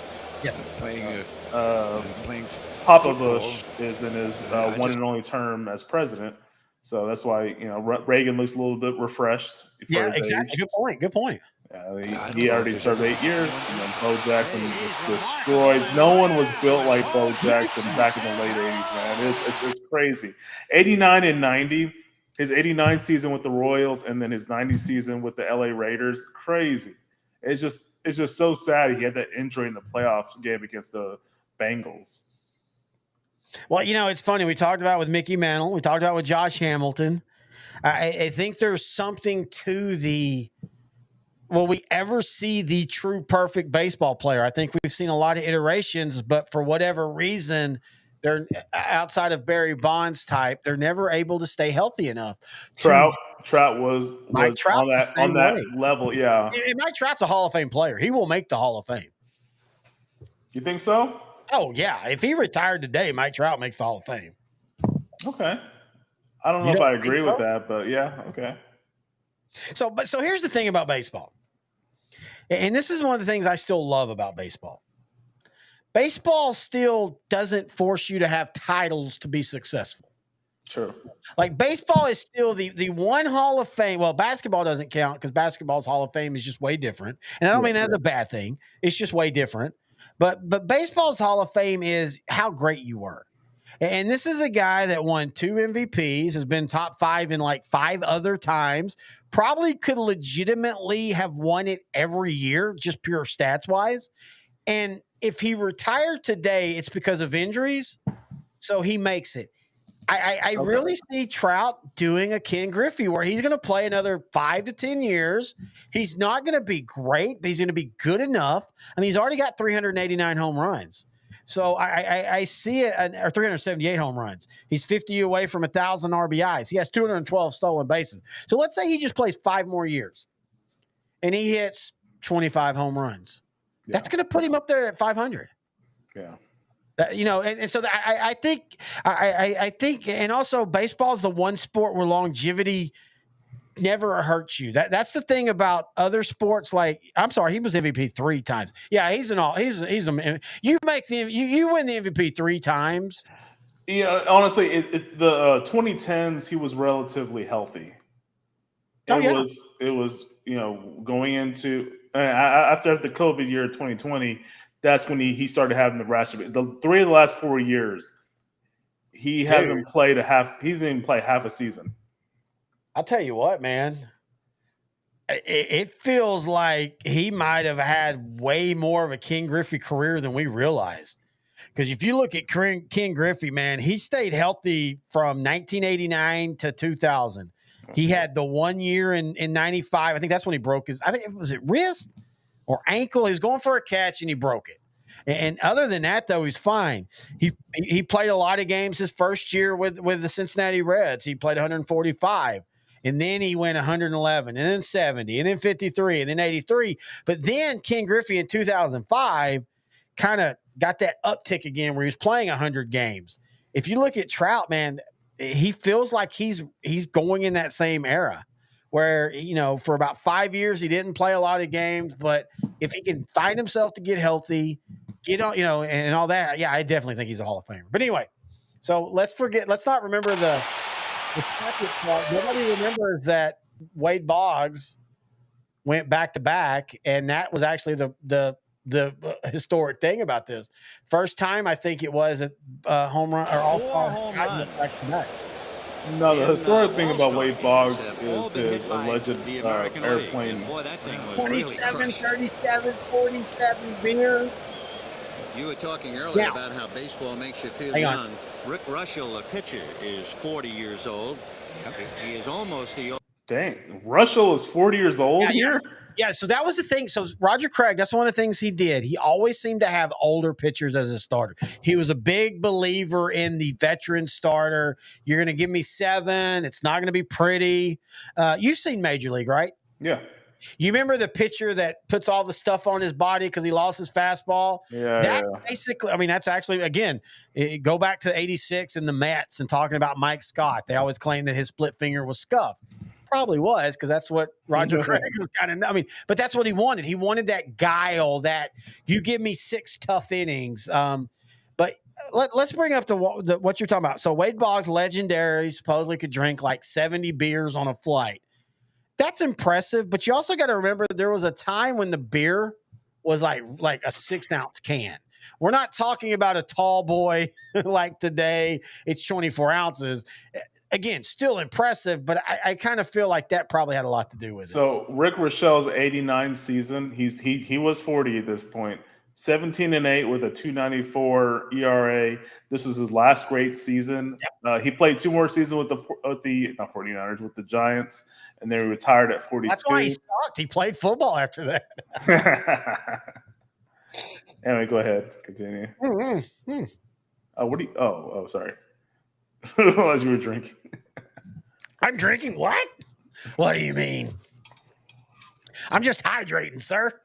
By the way, we still got 5,700 people 3 hour or 2. Why? Thank you. I mean, but why? Thank you. There goes Wade Boggs. I always thought his swing was like so. Oh God, beautiful, dude.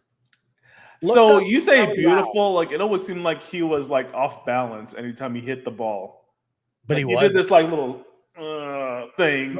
Look up Charlie Lau, Lauw. He is one of the like most famous hitting coaches at that time. Okay. And he taught anybody that what you call drove the baseball but didn't hit a ton of home runs. Charlie Lau probably taught him. He taught where your hands were really big, keep them at the shoulder length. You don't give up. You don't give up your hit to just hit the ball hard. And that was part of what was funny about this was like Wade Boggs. I mean, he hit good home runs. It wasn't like Wade Boggs had no power, but you didn't think of Wade Boggs as a power guy. Okay.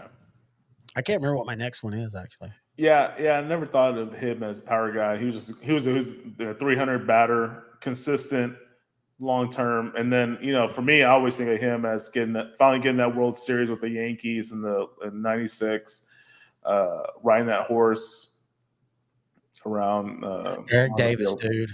God, one of your favorite players. Yes, in our early years of our friendship, I remember you talking about him several times.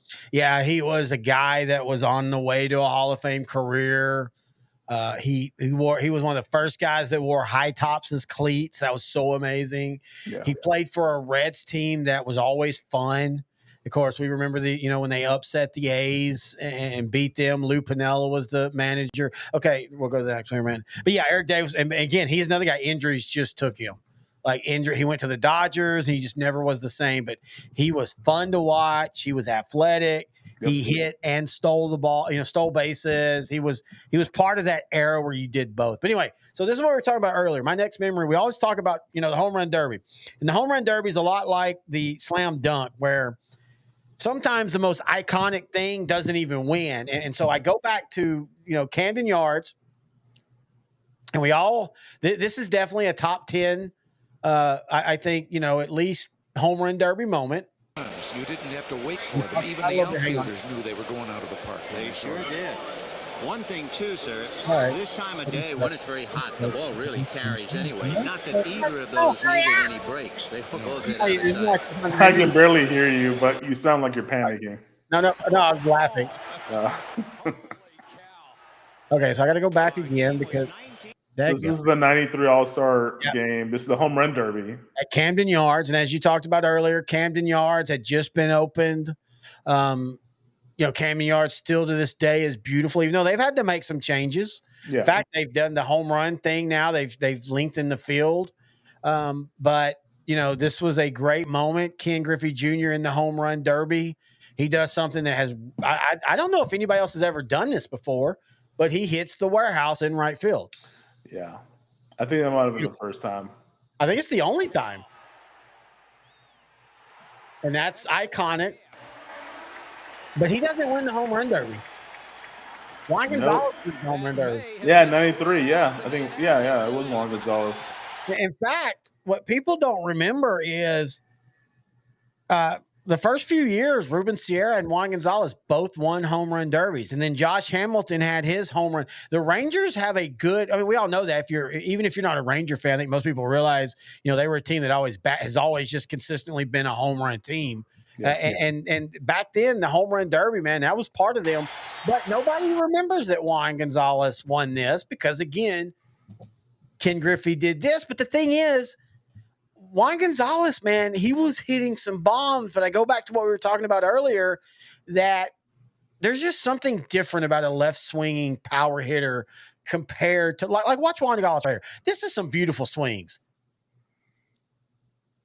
Man, for a righty too. And I missed that Ranger top, by the way. I would not mind if I went back to that. Beautiful. So yeah, he wins the home run. By the way, he won the home run with 7, and then they tied, and then he hit the 8th one to win. Think about that now. 8 home runs. And one of the things, just like the slam dunk contest, the home run derby rules have changed from time to time. And I think you have to do that. You have to change it up. I do think home runs still are fun. I think with the slam dunk contest, the problem is no matter what, we haven't had a breakthrough on what kind of dunk you can do. You can still only do certain ones. I'm still waiting for someone to do a 360 dunk. Like a true 360? Corey Maggette did a 360 flip to get the ball and then make a dunk, which was impressive. And I know it's impossible because you're doing a 360 flip and you got to be 10 feet in the air to make the dunk. But that is the one dunk I would be looking forward to seeing. And I think us as humans can do it. Human? Man, just looking like this is so 90s. Just looking at Juan Gonzalez's haircut. He has a stash, which the stash is back. The NL All-Star starter pitching, Paul Skeens, rookie, who's been like the talk of the town in baseball this season. He's rocking the stash. By the way, I want to bring this up real quick. You just said something. Baseball right now is in a youth explosion in a good way. Yes. I think baseball, with the rule changes they made, and shut up if you're an old timer and the game in 1980 was not like the game was in 2017 when every at bat seemed like every in between pitch was 3 minutes. The timing is great, but what's more important is there's younger players and you're starting to see an uptick in average, more stolen bases, and all that fun stuff. Now, this one I'm going to show you is a lost, I think is forgotten. And I guess I'll have to show the other one. I meant to tie this in with another one.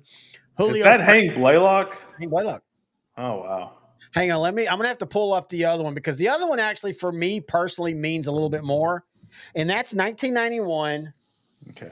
Julio Franco, on a rain night, won the All-Star MVP when he hit like a 2-out double. I think it was. Was this in San Diego in 91? No, it was in Chicago. Chicago. Okay, sorry. Hang on. No, I don't want final big hit. Oh, golly, hang on. I don't know how this didn't get in the package, but I was also doing a lot of stuff today. So, and by the way, Julio Franco is one of those dudes that played forever. Or maybe it wasn't 91. Wait, what year was it? Maybe him and Ricky Henderson played a long time. Keep going. What's the score? Still 3-3, top of the 5th, 2 outs. I'm sorry, it was 90. I'm sorry, I got the day wrong. I got the year wrong. Yeah. Yeah, he was the All-Star Game MVP in 1990. Yeah, and so what had happened was there was a rain delay.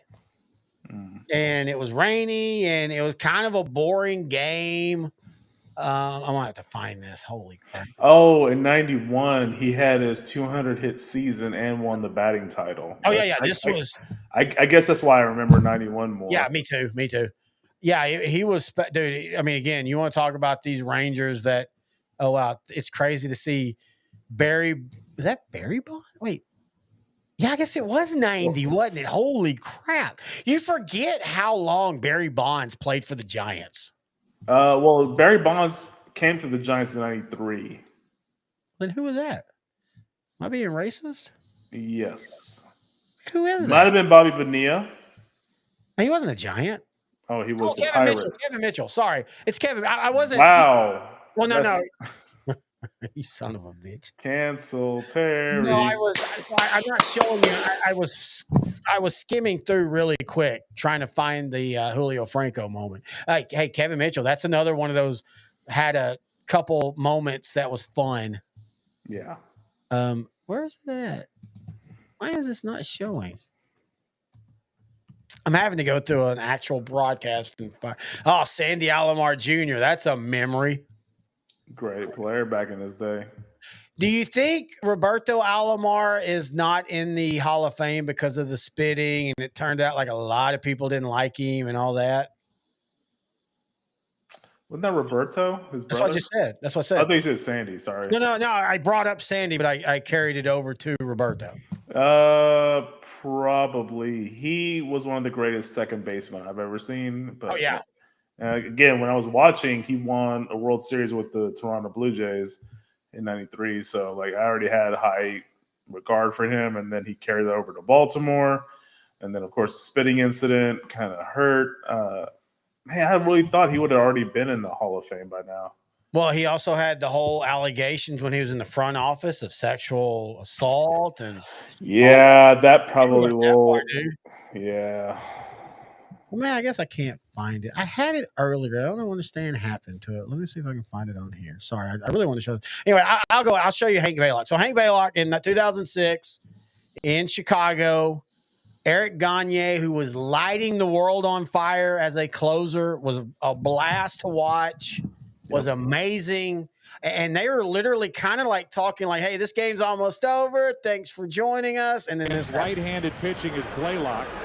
With Gagne on the mound, Blaylock is the man at the plate for the American League. Hank, a 2-0 changeup. He'll get it again. That's one into deep right center field. The American League is on top in the eighth.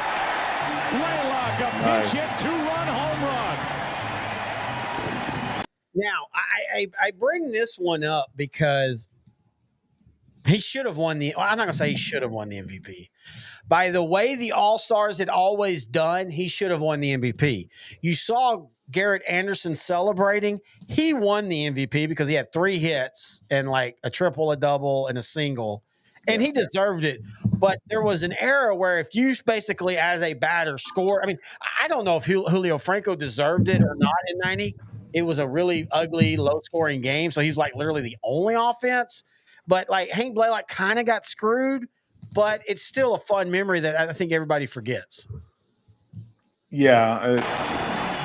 The way they were judging all-star MVPs was never consistent. That's a good point. Yeah. So, yeah, part of me would say, yeah, he should have gotten it. But he was in the wrong time. That's all. Yeah, I agree with that. And Hank Blaylock, underrated Ranger. He was in, all franchises, especially the Rangers, because they've had many of them. But the Rangers, they have those years where they suck and those eras. And he kind of was a little too early for the great run. But he at least gave legitimacy, I think, to a Ranger team that was pretty bad at that time. Yeah. He's also very well known for the next year. He pinch hit for A-Rod. And why does that care? Because that was the year that the Rangers had traded A-Rod and all that and all. So you brought up the C-League tie, and I said I had a moment in that, and that's this one right here. Yeah, I remember this moment too. This is legitimately, I think, one of the best All-Star moments. Yes. And I'm just going to let this play out. I'm not going to talk. Didn't get his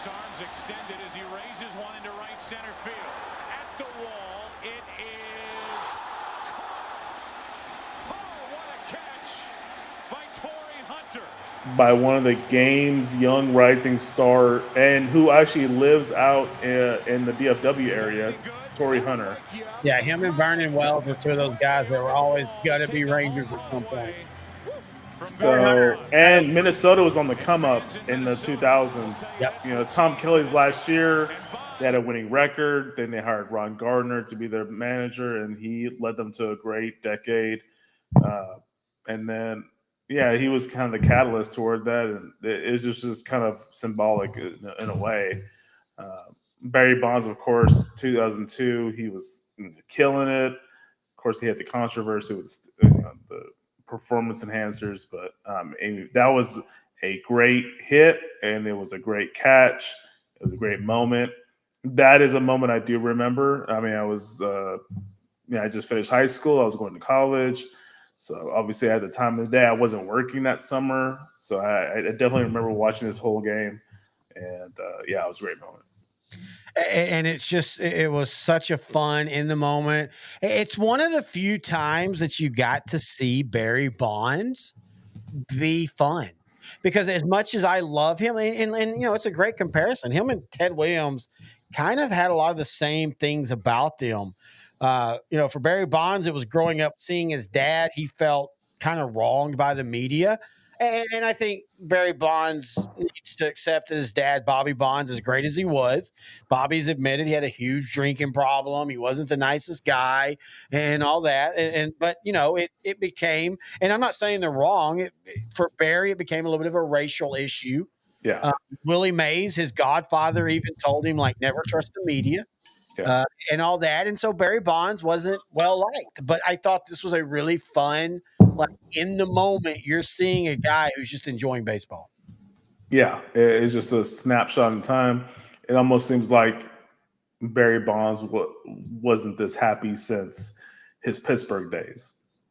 But I honestly feel like he was, outside of the whole, like, steroid and all that, I think he was way happier in San Francisco. I always felt in Pittsburgh he hated it. You just think because of East Coast or other reasons? I just don't think. I don't know. That's a good question. I just don't think. I don't know. That's a really good question, because you look at that Pittsburgh team, and maybe it's just simply because they didn't win anything. Maybe if they because they went to the NLCS 3 years in a row. And they had nothing to show for it. And they were a young team. And they had Van Slyke, they had Bonilla, they had Bonds. And then '93, they just blew it up. Bonds went to San Francisco. Bonilla went to the Mets. And we already know, we always celebrate Bobby Bonilla Day until we have another 11 more years of that. So thank you, Bobby. 5-3, the American lead as I can't tell who that was. Oh, Duran hits a home run to nice. Right on. Oh, right down the heart of the plate. Oh yeah. Okay, whoa, dude. You okay? Sorry. Okay, so I'm downloading right now. I'm working on getting I'm going to show this damn Julio Franco, because, like I said, this was so in 1990. We were kind of in the midst of, you had the Rangers had been fun. They'd been good and all that kind of stuff. But in 1990, they were struggling, and he was if I remember correctly, I think he was the only All-Star on the team for the Rangers. And so it's an ugly game. I can remember watching this in my bedroom, and it just wasn't, it was just a boring game. It was a pitcher's game. Nobody was hitting well and all that. And then late in the game, I think there was a rain delay. If not, there was at least, it took a while. Hang on. Yeah. Oh, hang on. I got to load it. I got to do what I did earlier. I got to come into this room on the other one. And then hang on. What's the score? It is, let's see. Refresh. I thought you were watching it, dude. End of the fifth, AL up 5-3. Yep. So far, it looks like it's been a fun, but it's kind of been what baseball is now. A couple home runs. All right. So I mean, they're just okay. How do we get a run? I don't care about your batting average. Just give me runs. And I think that's the wrong mindset, but that's the current mindset of today's MLB. Relief pitching, home runs are the premium. Well, and this is where I think analytics have hurt. Yep. I remember, I think it was Joey Galloway saying, why should I give up my power swing to hit a single when the numbers tell me I probably won't come around to score? So why don't I just keep swinging for the fence? If I strike out, it's just an out. Strikeouts are not held to the same. And I'm not saying if this part's right or wrong. I'm just saying strikeouts are not held to the same like they used to be. Like Dave Kingman, amazing home run hitter. He also struck out a ton. That's why he's out of the league. You don't have that now. You can strike out a ton as long as you hit enough home runs. I don't like it. It's because it's boring. Again, we go back to the power. Those things are fun when you see them every once in a while. When you start seeing them, that's the only way pitchers get outs, and home run hitters hit home runs. That's it. Yeah. So let's go now to see what a true professional hitter would do. And that's always fun here at Wrigley Field. Meanwhile, a base hit puts the American League on top. It goes deep, and the second run might also score. Bear's not a good runner, but he is going to be able to dent the plate. And it's 2-0 in favor of the American League as Franco came through on an 0-2 count. By the way, very underrated, simple, clean road look for the Texas Rangers back then. Back then, it was the Rangers at home and Texas on the road. Yeah, kind of similar to what the Detroit Tigers do with their look. It's kind of like two different looks, but they both look good. Very clean, very simple. I liked it. But see, right there, he takes a fastball pitcher. I can't remember who it is on the mound. I think it's Rob Dibble or Norm. No, it's Rob Dibble. Norm Charlton's the lefty. He takes a fastball hitter and takes him to the other side. You don't see enough of that today. Who also, Cincinnati Reds, Norm Charlton, they ended up winning the World Series, or Rob Dibble, they didn't win World Series that season. I was a big fan of them. So I've told you this before. You know this. This is the way the show should be, but I'll even it up. DEI hires coming around. Just saying. By the year, what'd you say? They're I don't know. 90 Reds. So first off, I hated the A's. I didn't hate the A's. They were fun to watch. But being a Ranger fan, they were the enemy. Blah blah blah. But I had read. My dad's a big Yankee fan growing up. Yeah. And my dad was a Yankee fan. Even when he became a Ranger fan, he still liked the Yankees. He was a fan of the Yankees in the 70s. And if anybody knows, if you think 1991 to 1997 Dallas Cowboys were weird and funny and crazy and drugs and all that, go look at the 73 to about 85 Yankees.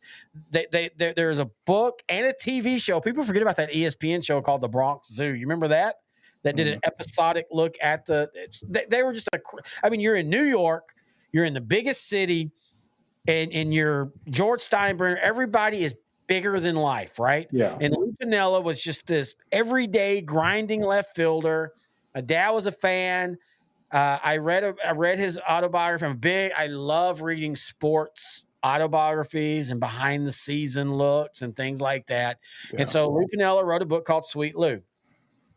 And he'd been a manager of the Mariners, and he was good, never great, all that. He ends up in Cincinnati. And then, as I told you earlier, Eric Davis, my favorite, one of my favorite players of the 80s. He's on there. Juan Soto, Chris Sabo, the Nasty Bunch, Norm Charlton, Rob Dibble, the other dude nobody ever remembers. The starter, was it Rijo? Jose Rijo, who died? Jose Rijo, yeah. Yeah, Jose Rijo. God, I'm remembering all these off the top of my head, dude.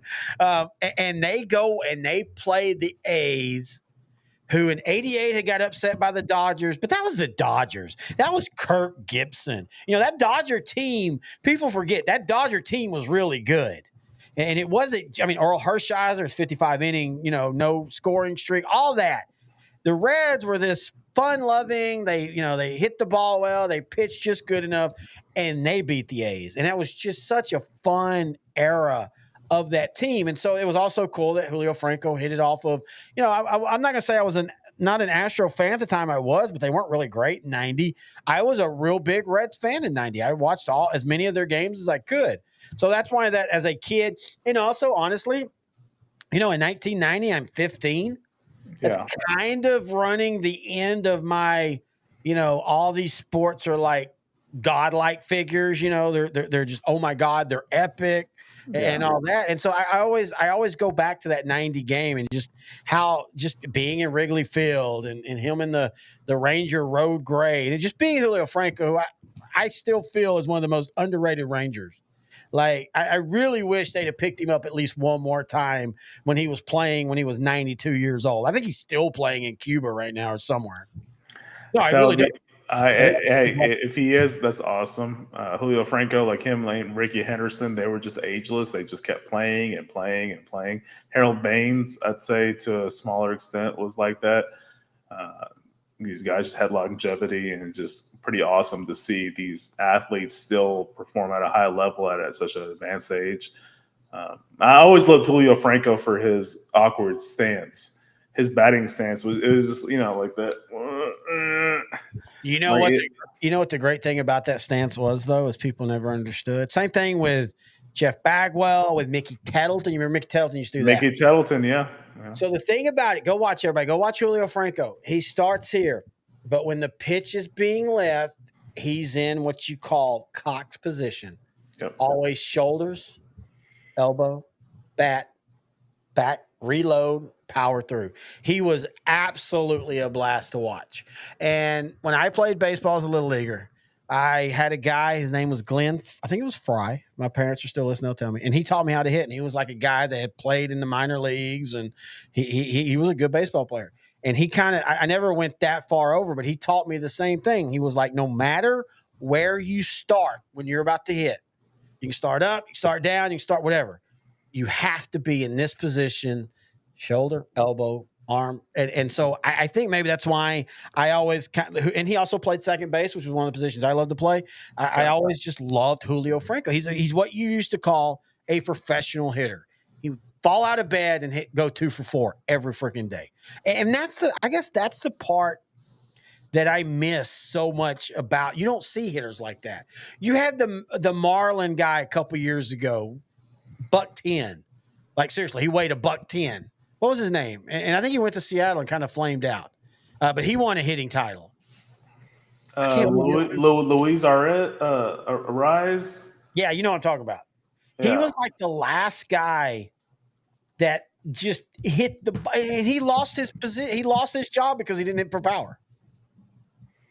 Yeah, there's some guys like that, like Whit Merrifield for the Royals a few years back. In 2015. No, I'm sorry. No, I wasn't thinking about him. I was thinking about D. Strange Gordon. Oh, yeah. Dude weighs like $110. Yeah. And he went. I think he ended up going to the Mariners or somewhere.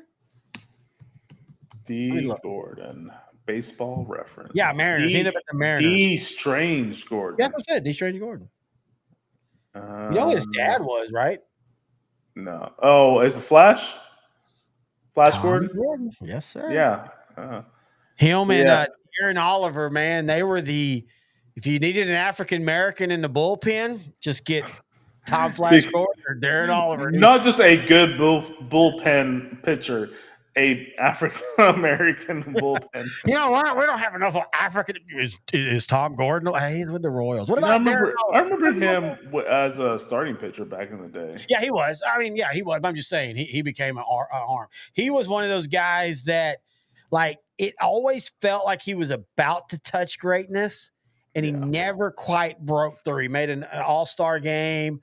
And in fact, the weird thing is he made his all-star game. Where did he go? The Yankees? The Yankees or the Red Sox? And he made an all-star game.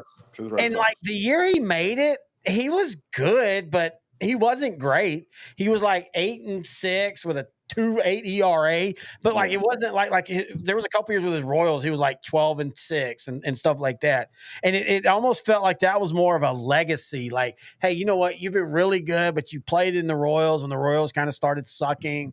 So we're going to give you this all-star game. I got to look up and see how close I was on that. I probably was completely off on all that. All right, right now in the game, it's 5-3 in the 6th inning with 2 outs. We got a replay challenge. Oh, I like the umpire hats. Those look really good. Hey, what was your thoughts about what's his name retiring, the umpire? We talked a little bit about it a couple weeks ago. It's Angelo Hernandez. Yes.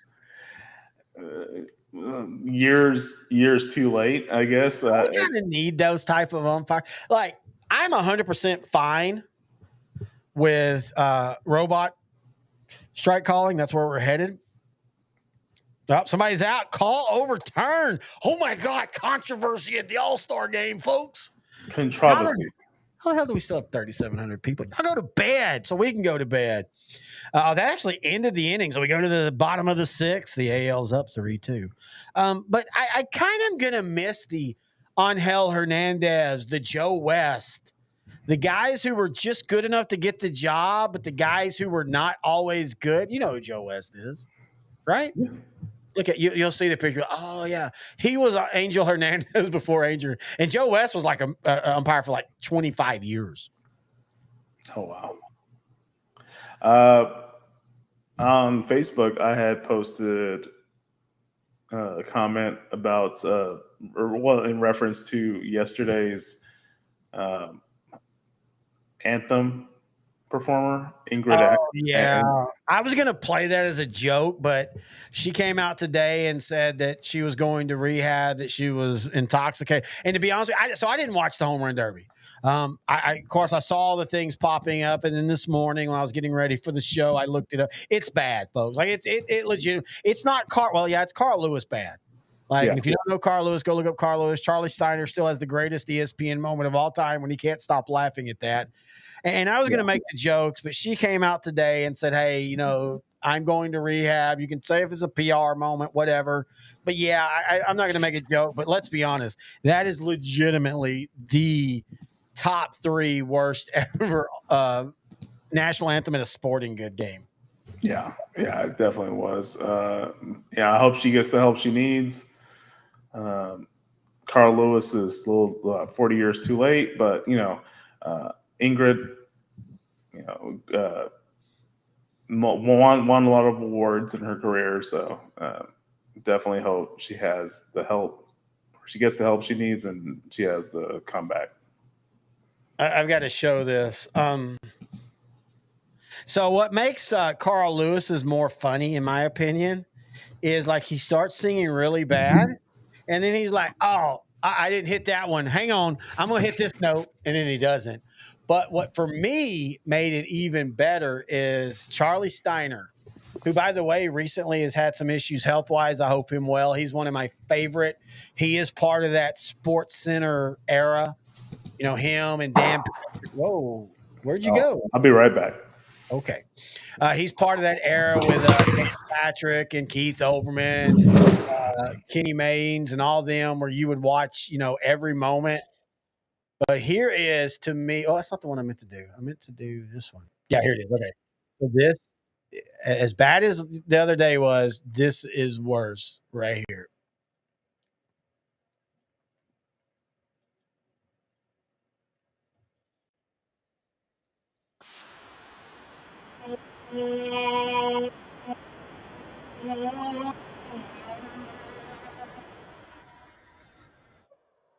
That's a lovely, lovely voice. And the Rockets, that bad. Oh! He needs some milk. For the land of the free. So yeah, that's how bad it was. And I'm trying to find the Charlie Steiner, and even to this day, he did an interview a few years ago on I can't remember what show it was, and so they show him laughing about it, and he starts laughing about it again. And I'm trying to, dadgummit, why do I lose these things when I'm trying to have these marked and I can't remember where they are? But yeah, Charlie Steiner's reaction to it was absolutely hilarious. Former Sports Center anchor. Yeah, like I said, he just had he's been the Yankee broadcaster forever now, and he's had some health issues and everything, and he's missed a bunch of games. I hope he's doing well. But I've got to find his reaction because I mean this is you want to talk about, like, we all joke about, like, you don't want to be too goofy when you're doing, like, sports reports and stuff. Yeah, but for sure. Sometimes it's okay to be really bad, and I can't find it. Anyway, go ahead. What do you want to say? Is this where he like kind of loses it and just starts giggling? He cannot stop laughing at it. Yeah. Charlie Steiner. I mean, he's another great. I mean, a lot of these guys I know just because of SportsCenter and ESPN. Craig Kilborn, a lot of you people that like comedy, you know him as a host of the Late Late Show.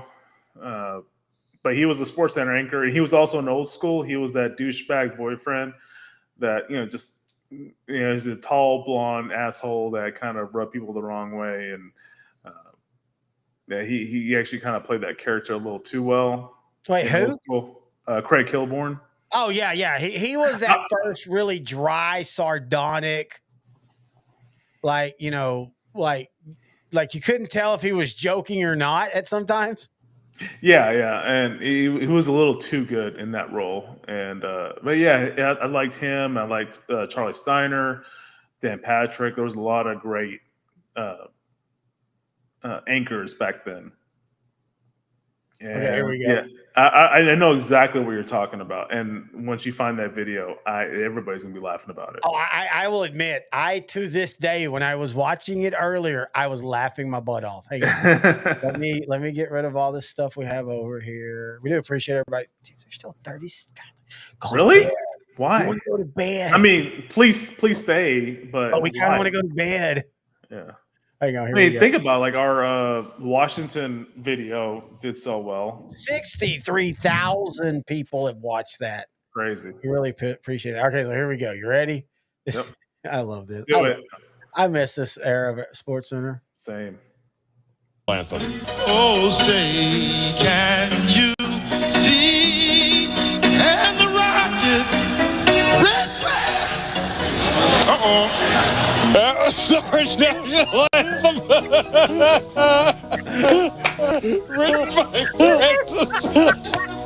Written by Francis Scott Off-Key. Francis Scott Off-Key. Can we do the oral history of bulging disc here? Okay. Oh, yeah, that's the other thing he's famous for. Quaid was the producer. That's the other thing that's one of the ESPN moments was the bulging disc, that Terry Woods bulging dick. And I will admit this. I never thought about this, but now that I have a full beard and I'm wearing, like, reading glasses, I just need to do the hair, and I kind of look like Charlie Steiner. I mean, your hair's not thinning. Like, you still got the hairline going. That's because I've been 30 years proactive on my shaving the head for the moment I get bald. But yeah, that was, and we can, I know there's a out of the 3,000 watching, there's going to be about 2,000. Yeah, that's before ESPN went woke. No, ESPN died because there's this thing called the internet. I love ESPN, but if I want to look up how the Texas Rangers did, I have a YouTube channel called Texas Rangers that's official from them. And every morning they do a little clip of their game from the night before. MLB does the same thing. That's why SportsCenter died. Not because of politics. You have no reason to go watch SportsCenter. But there was a time, and you were in college when it was still a time. I was in college a couple times through that time. But there was a time as a guy, you woke up, you put SportsCenter on 9 a.m., and you just watched the same episode for 4 hours because they would just replay. And by the way, for everybody that thinks back then they were getting a ton of views, they were, but they weren't. It wasn't like every morning there were millions. It was like 100,000s. And that's the same thing even today. Daytime ESPN has never got a ton of views because, well, most people are at work at daytime ESPN. But yeah, I do miss that era where you relied on what they told you from the night before. Yeah, and that's what we're used to. And it was just like late breaking, and you could go to your ESPN channel 32 or whatever, and you get Stuart Scott and Stan Verrett and Neil Everett, just whoever. And That was kind of like the trusted news source of sports back then. Yeah, and Fox Sports tried it. And by the way, people forget that when Fox Sports first started, they had some really good shows. Like they had not only like their talk shows, but you and I were watching, what was that? We were watching the one on Michael Irvin after we'd recorded a few months ago, and it was behind the scene or behind the get behind the legacy or something like that. And what was so fun about it, you and I were like, it was that 90s, it was 90s, early 2000s where the edits were all real quick. And instead of having a guy being like, Michael Irvin played, it was Michael Irvin. He played 5 years and then he got his butt put up with a dildo by Alfredo Roberts. So I gotta do that to you. But it was just fun. Like Fox had some cool shit back in the day. I miss a true Fox Sports. And Bally's took over and it's just not the same. And I miss, even though I know I can find it on YouTube, we're on YouTube. You and I watch multiple sports people on YouTube. But I do miss having that network that you just put on at 9 a.m. and said, okay, you're going to be on the channel for the next 5 hours. Yeah, but that was popular back in the early 80s and it continued on to late 90s. Early 2000s, dude. Early 2000s. But once the internet became DSL and Wi-Fi and became more available to everybody and easily accessible, then things changed. But for that 20 plus year period, that's how you got your information. I don't know if I've ever showed you, but I've told you many times about the show Sports Night. Yes, yeah, and that's a show I need to go back and rewatch. Yeah, and it only went for a couple seasons, and at the end it kind of gets. But it was 98 or 99. It was Aaron Sorkin, and it was basically a Sports Center. It was a knockoff network and all that. But I remember one of the guys saying jokingly, I think it was Peter Krause, and he's signing off like, if anybody ever figures out they can look up scores on the internet, we're done. And that's exactly what happened. And again, people are going to be like, no, it's because of politics. Dude, Sports Center has been dying, and everybody has been complaining about Sports Center dying since at least 2006. And the reason I know that is I can remember going on to an East Texas sports forum in 2006, and somebody had posted Sports Center's dying, and somebody else was like, yeah, I don't need it. I can, and this is 2006 before video was truly a big thing. It's kind of early. Yeah, I can go look up the highlights. And now, like I said, MLB finally has allowed, they were the last one to start doing highlights. But like even the Dallas Cowboys, if you miss an NFL game, you can find the highlights on YouTube. And you can get the story of the game and not miss one big play, and you can get all that done in 20 minutes. That's a game changer. Fun. Yeah. Hey, by the way, we've only got 2 listeners or watchers. I think it's time to go to bed. Only 2? Dang. Yeah, well, finally. Yeah, go to bed, everybody. You two go to bed, too. Spit on that thing. I can't believe you added that. That hawk to it. Spit on that thing. You said you were annoyed by that. Okay, Charlie Steiner. You know why I started replaying it? Have you checked have you checked her out? I don't mean like that. No, she's level-headed, dude. She's level-headed. So she did a big video the other day where she's like, I've always been told I got 15 minutes of fame, so I'm going to use my 15 minutes. She goes into a PetSmart and buys a ton of pet food for animals that are, foster animals. And everything about her, she's going to be famous. Like, not just for that.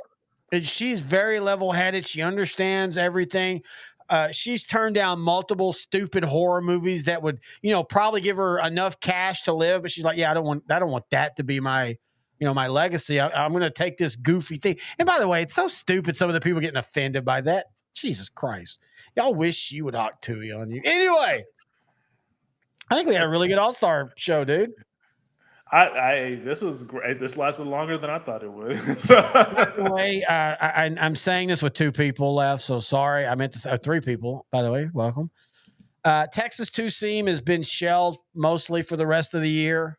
You and I will work it into a happy hour or 2 before football season. Yeah. And then we'll probably, nice hit right there. The opposite field hit by the NL.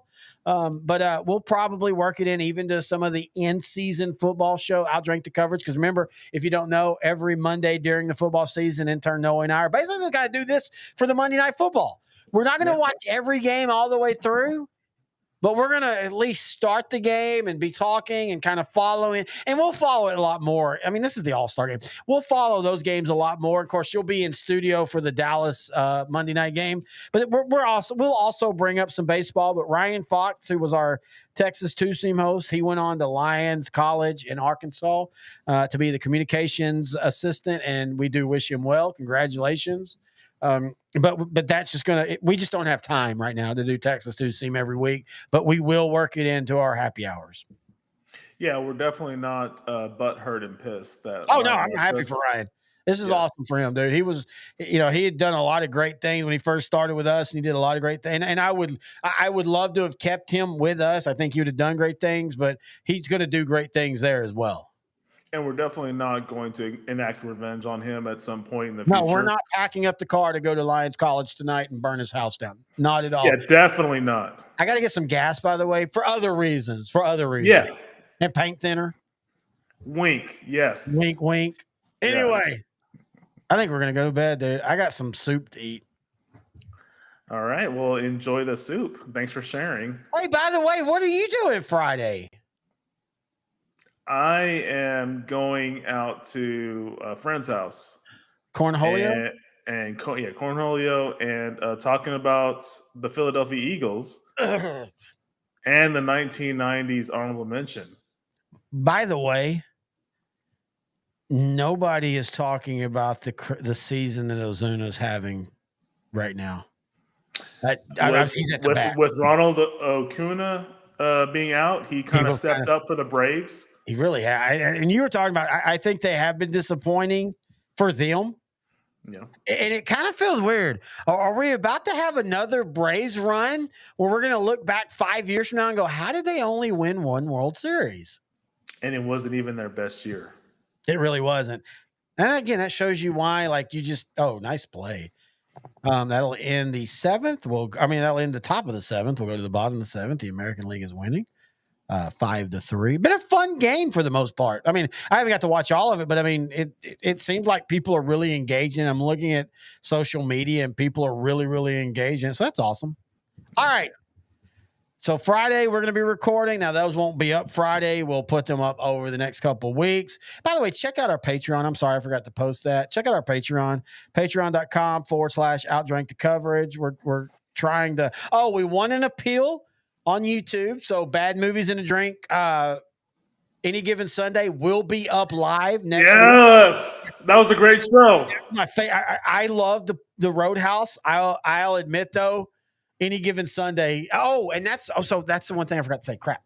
So the very next happy hour, which will probably be the last non-regular season happy hour, we're going to do Point Break, Bad Movies and a Drink as a live happy hour. We'll figure out the dates and we'll get that to you. I don't know if it'll be on a Monday. It might be on like a Tuesday, but we'll figure that out. But yeah, so that'll be up. We're going to be recording again.